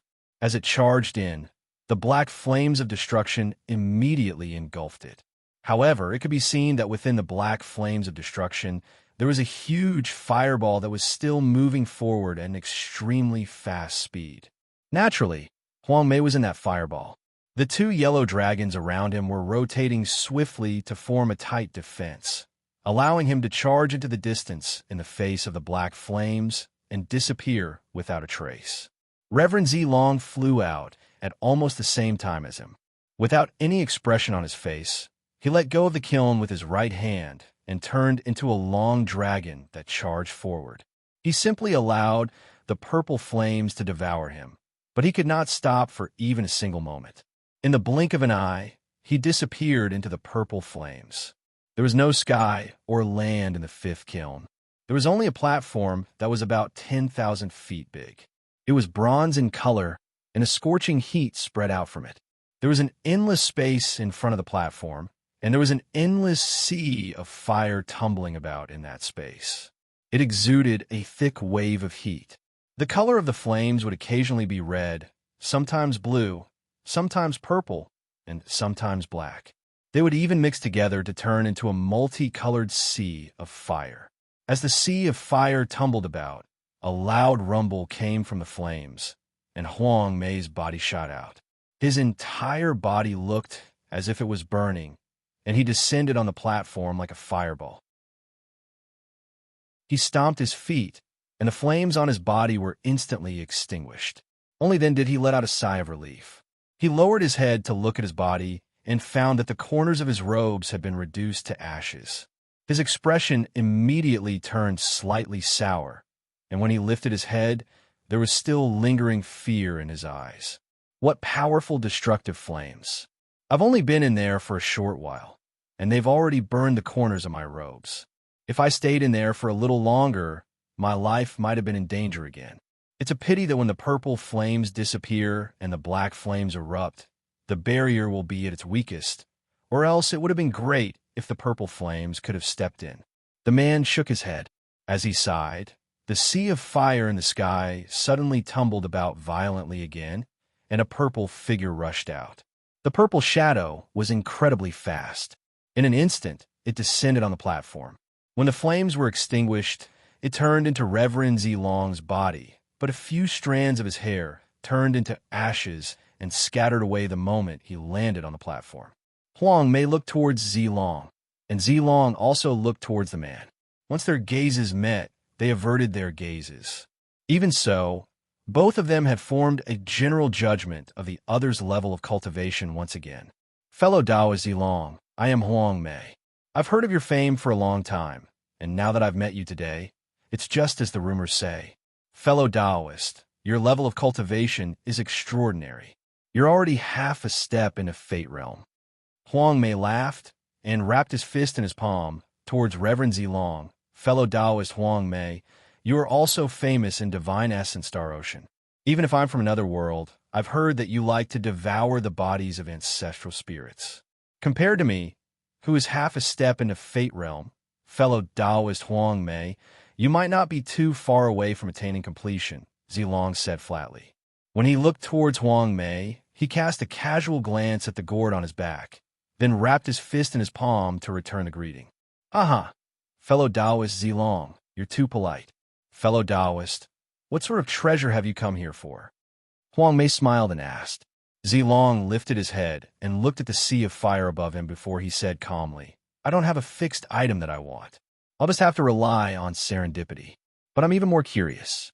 Besides the two of us, who will be the third person to step out of the black flames? Oh, fellow Taoist Zilong, do you want to make a bet? Huang Mei's expression remained the same. Once he looked at the flames above him, he asked with a smile, What's the bet? Zilong averted his gaze and looked towards Huang Mei. He had said those words just now to lure out the bet. Both of them were scheming people, and they were slightly wary of each other. They needed to find a way to solve the problem so that they could neutralize the other's influence and threat. When they were almighties at their realm, it was best for them not to attack if they could. The bet is to give up on one chance. Huang Mei immediately said, Whoever loses will have to choose to give up on one of the treasures the winner will choose. Sure. Zilong nodded. All right, then I'll choose first. I choose Flame Fiend's progenitor. Fellow Taoist Zilong, I wonder who you will choose? Is it that young Master Wu? Huang Mei's eyes sparkled, and he asked with a smile. Reverend Zilong fell into a moment of pensive silence before he suddenly said, I choose the cultivator on the black horse. A focused glint appeared in Huang Mei's eyes. He did not expect that Reverend Zilong would choose the person on the black horse.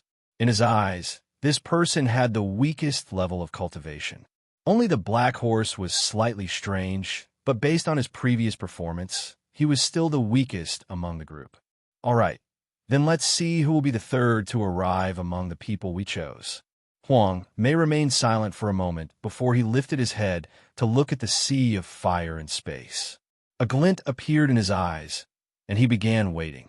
At that moment, Zhu Yu Kai and the old flame fiends were charging forward in the sea of fire in the crack in the fifth kiln.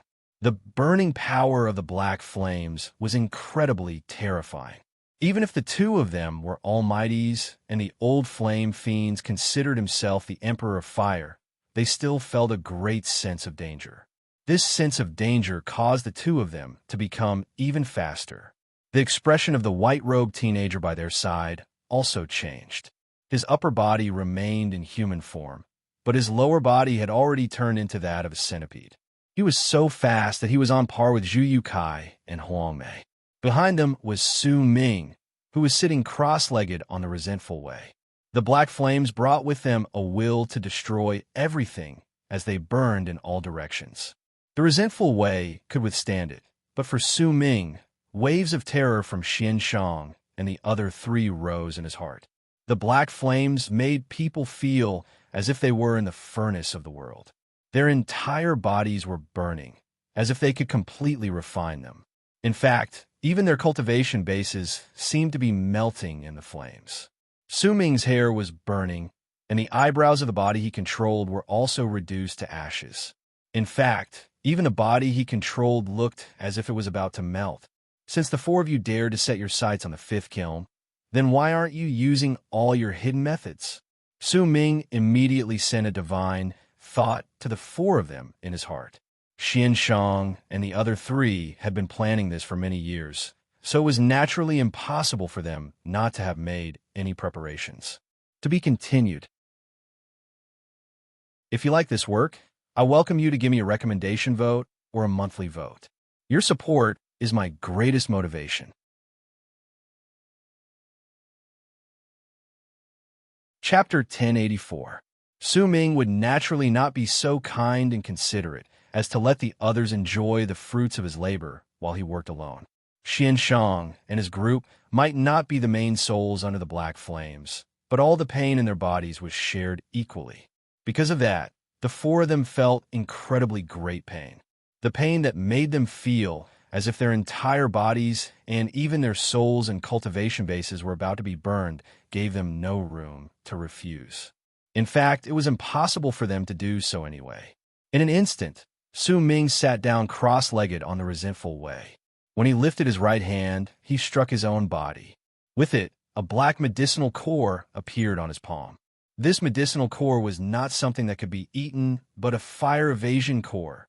This item was created using a variety of valuable materials, and it was something that Xian Shang and his group had gathered over the years to create. Su Ming clenched his fist and crushed the core, then flung it outwards. With it, the flames in front of him instantly roared. As they did so, the temperature decreased slightly. At the instant the temperature decreased, the resentful Wei let out a roar, and its speed increased exponentially. Su Ming sat down cross-legged on its body and circulated his cultivation base at full force to fight against the burning brought by the black flames. His hair and eyebrows had already disappeared, and a large number of cracks were appearing on his body. Even if this body was formed by a supreme treasure, it would still not be able to last for long under the destructive flames. Besides, the faster a person moved in the sea of fire, the more severe the burns would be. But if they did not move quickly and stayed in the place for a long time, the burns would become more severe. In fact, once the black flames erupted, not only would they not be able to enter the fifth kiln, they would also be in life-threatening danger. One isn't enough. Bring out all of them. As Su Ming moved forward, cracks appeared on his body, and he immediately sent a divine thought to Xian Shang. Xian Shang hesitated for a moment before he asked, But if we use all of them, how are we supposed to rush out of the sea of fire when we return? If we can't even get in, then what's the point of returning? Su Ming did not slow down. Zhu Kai and the other two people had already widened the distance between them. As he spoke, Su Ming struck his body with his right hand again. This time, 5 fire evasion cores appeared in his hand. Once he crushed all of them, he flung his arm, and the temperature of the flames before him immediately dropped once again. His speed increased exponentially, and in the span of a breath, he left into the distance. In an instant, he was practically standing side by side with the boy in white, who was the last of the three. The boy in white swiftly looked at Su Ming, and a hint of surprise appeared on his face. He did not expect that Su Ming would be able to catch up to him. No, there are only 6 pills left. Xian Shang immediately sent his divine thought, and there was anxiety in his voice. Clearly, even if he did not tell the truth, he only had 1 or 2 pills left. Su Ming did not force it too hastily. He no longer spoke. Instead, a brilliant light shone in his eyes, and determination appeared in them. He could not stay in the sea of fire for too long, or else the body of the supreme treasure would shatter. Resentful Wei, full speed ahead. Don't worry about me.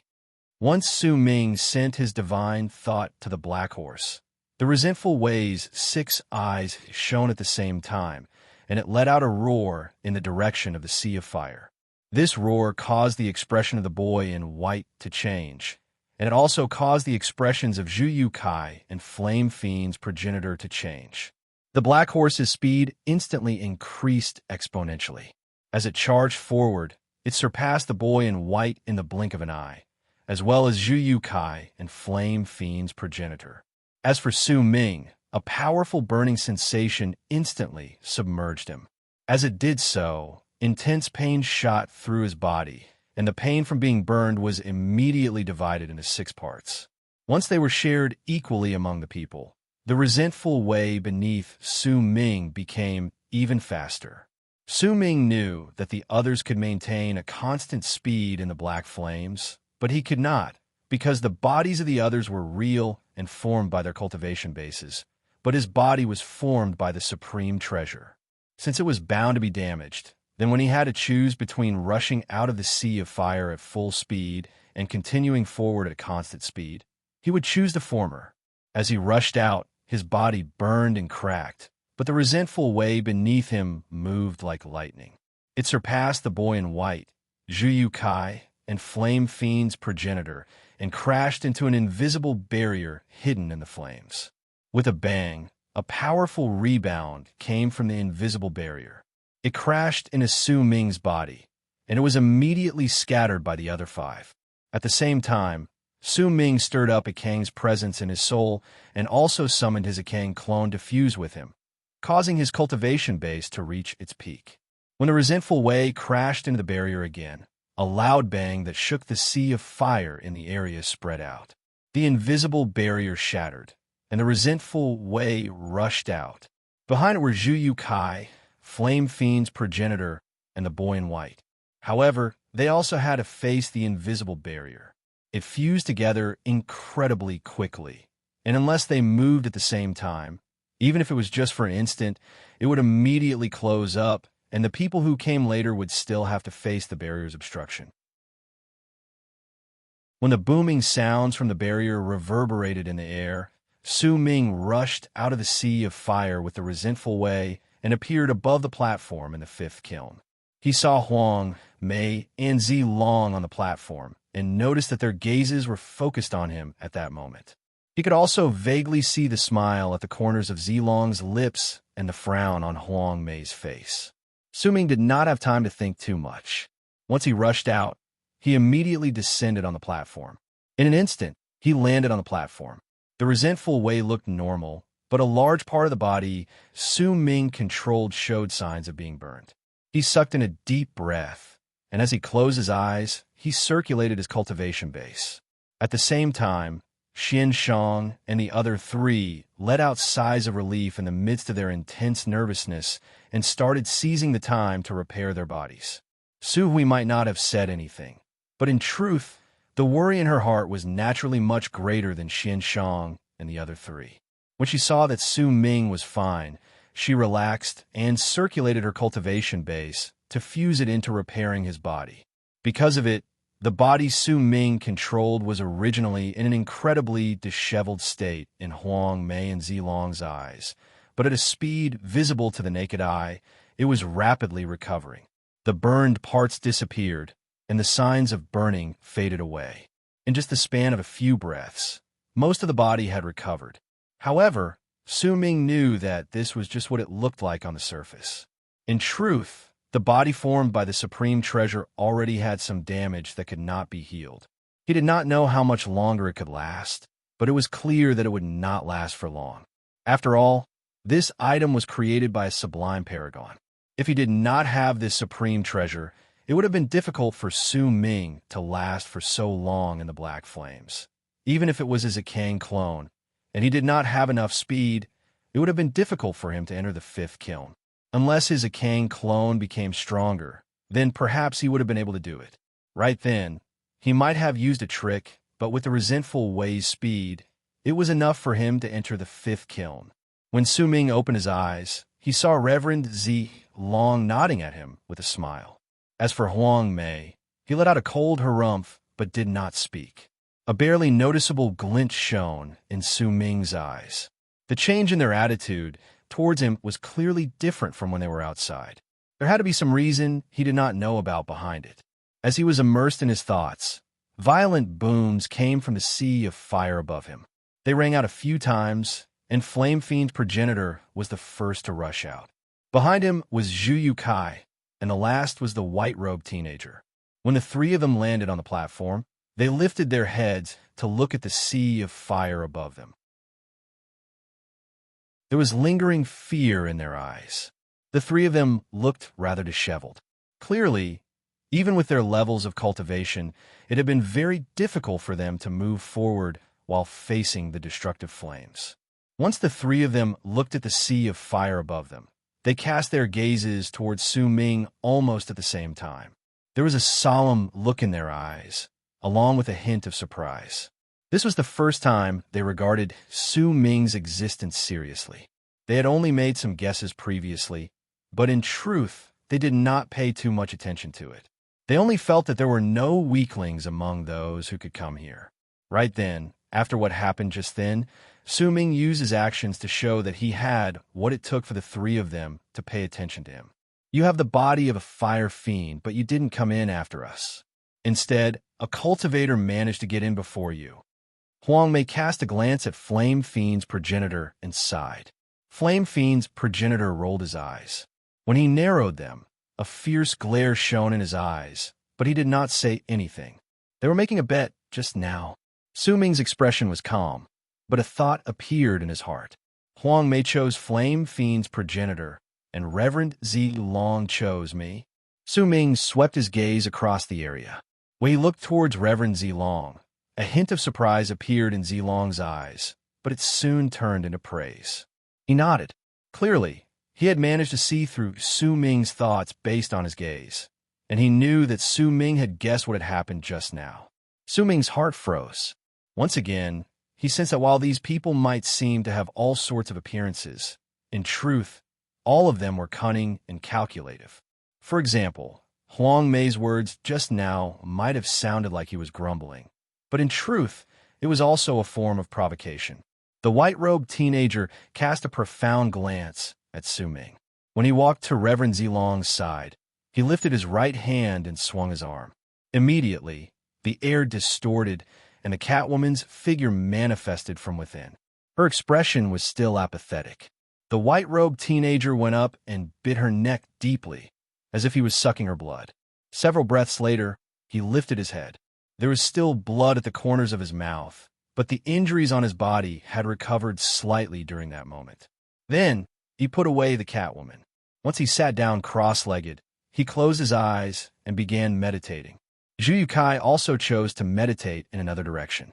As for Huo Wu, he squatted down on Zhu Yukai's body. When he occasionally looked towards Su Ming, a ferocious smile would appear at the corners of his lips. All right, we'll rest here for a few days. Once the black flames in the world outside are over and the fire in the kiln disappears, we can enter the kiln, the yellow-browed man said calmly. He sat down by the side, picked up his gourd, and started drinking. Reverend Zilong's expression turned aloof again. When he sat down, he closed his eyes. The area instantly fell silent. Only the lingering sounds of the sea of fire tumbling about outside the platform could occasionally be heard. Su! At the instant Su Ming closed his eyes, he suddenly heard an indistinct voice hidden in the midst of the booming sounds in the air around him. That voice drifted about and echoed in the area. At the instant it appeared, all the people opened their eyes. The most important thing is that YY voice is in urgent need of manpower, or else it will be taken away. All Ghost Riders who have been online for a long period of time, please go and provide reinforcements. If you like this work, please come Chidian. Come and vote for me. Your support is my greatest motivation.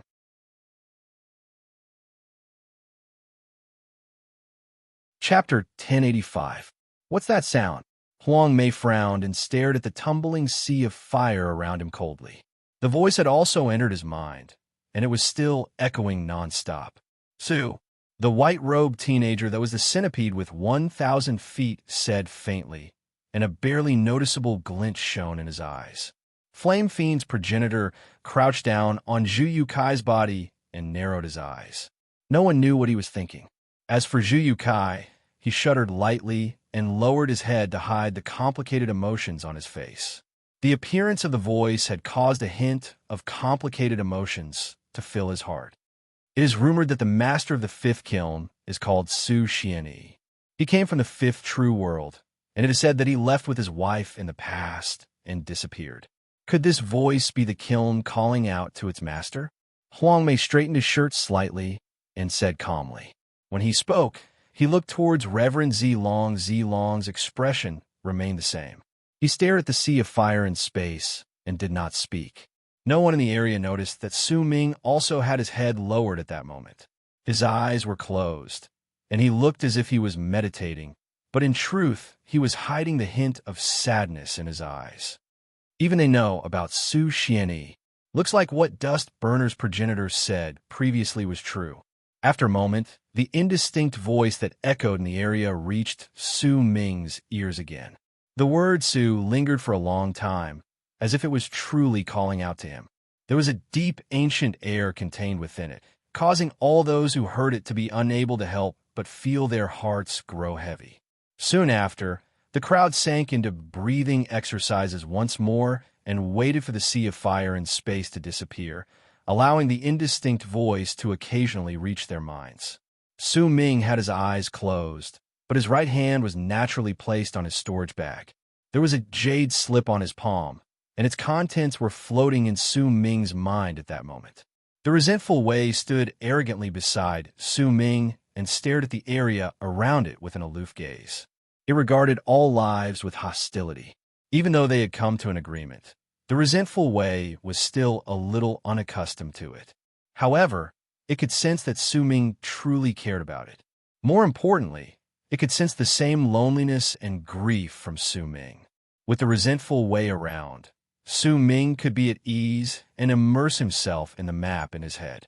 The map was given to him by Dust Burner's progenitor, and it contained a rather detailed introduction to the fifth kiln. There were 99 wisps of fire in the fifth kiln, and it was because of them that the fifth kiln was known as a kiln. Each lamp contained a supreme treasure, and it was one of the components of the fifth kiln. When 99 supreme treasures were gathered together, they formed the vast power of the fifth kiln.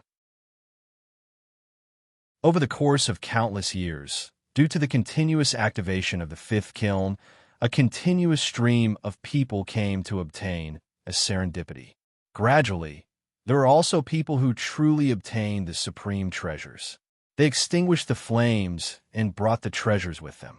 Because of it, the fifth kiln gradually lost its ability to move. Gradually, it could only stay in a certain spot in the galaxy. When all the supreme treasures in it were taken away, it would break down and disappear into the galaxy. At that moment, even Dust Burners did not know just how many lamps were left in the fifth kiln and just how many supreme treasures had not been taken away. Su Ming knew that the goal of the Almighties beside him was none other than the supreme treasures contained in the lamps that still remained. Besides the 99 lamps, there were also 999 supplementary treasures in the fifth kiln. They were the components that connected the 99 supreme treasures, and not a single one of them could be missing. Over the years, these supplementary treasures were also the ones that were taken away the most. The 99 large dimensions were formed by the 99 lamps in the fifth kiln. Then, the 999 supplementary treasures formed another 999 small dimensions.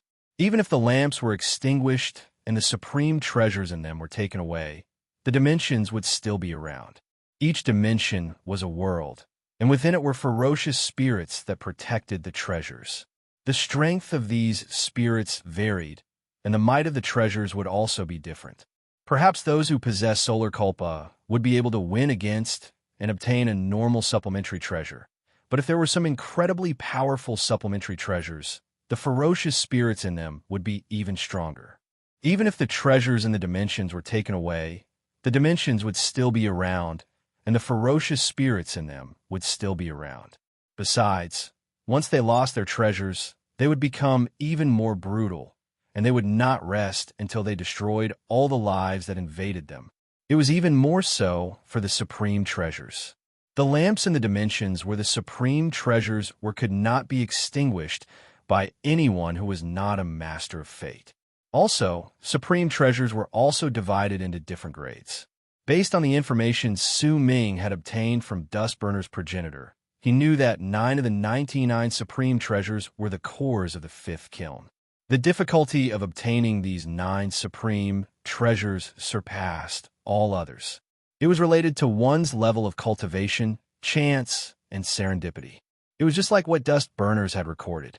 Through their unique method, they knew that many years ago, when the kiln was activated, 9 people had stepped into a dimension. It was difficult for them to move even an inch in that dimension, but a scene that made the 9 people descend in a madness appeared, because there was a main flame in the sky of that dimension.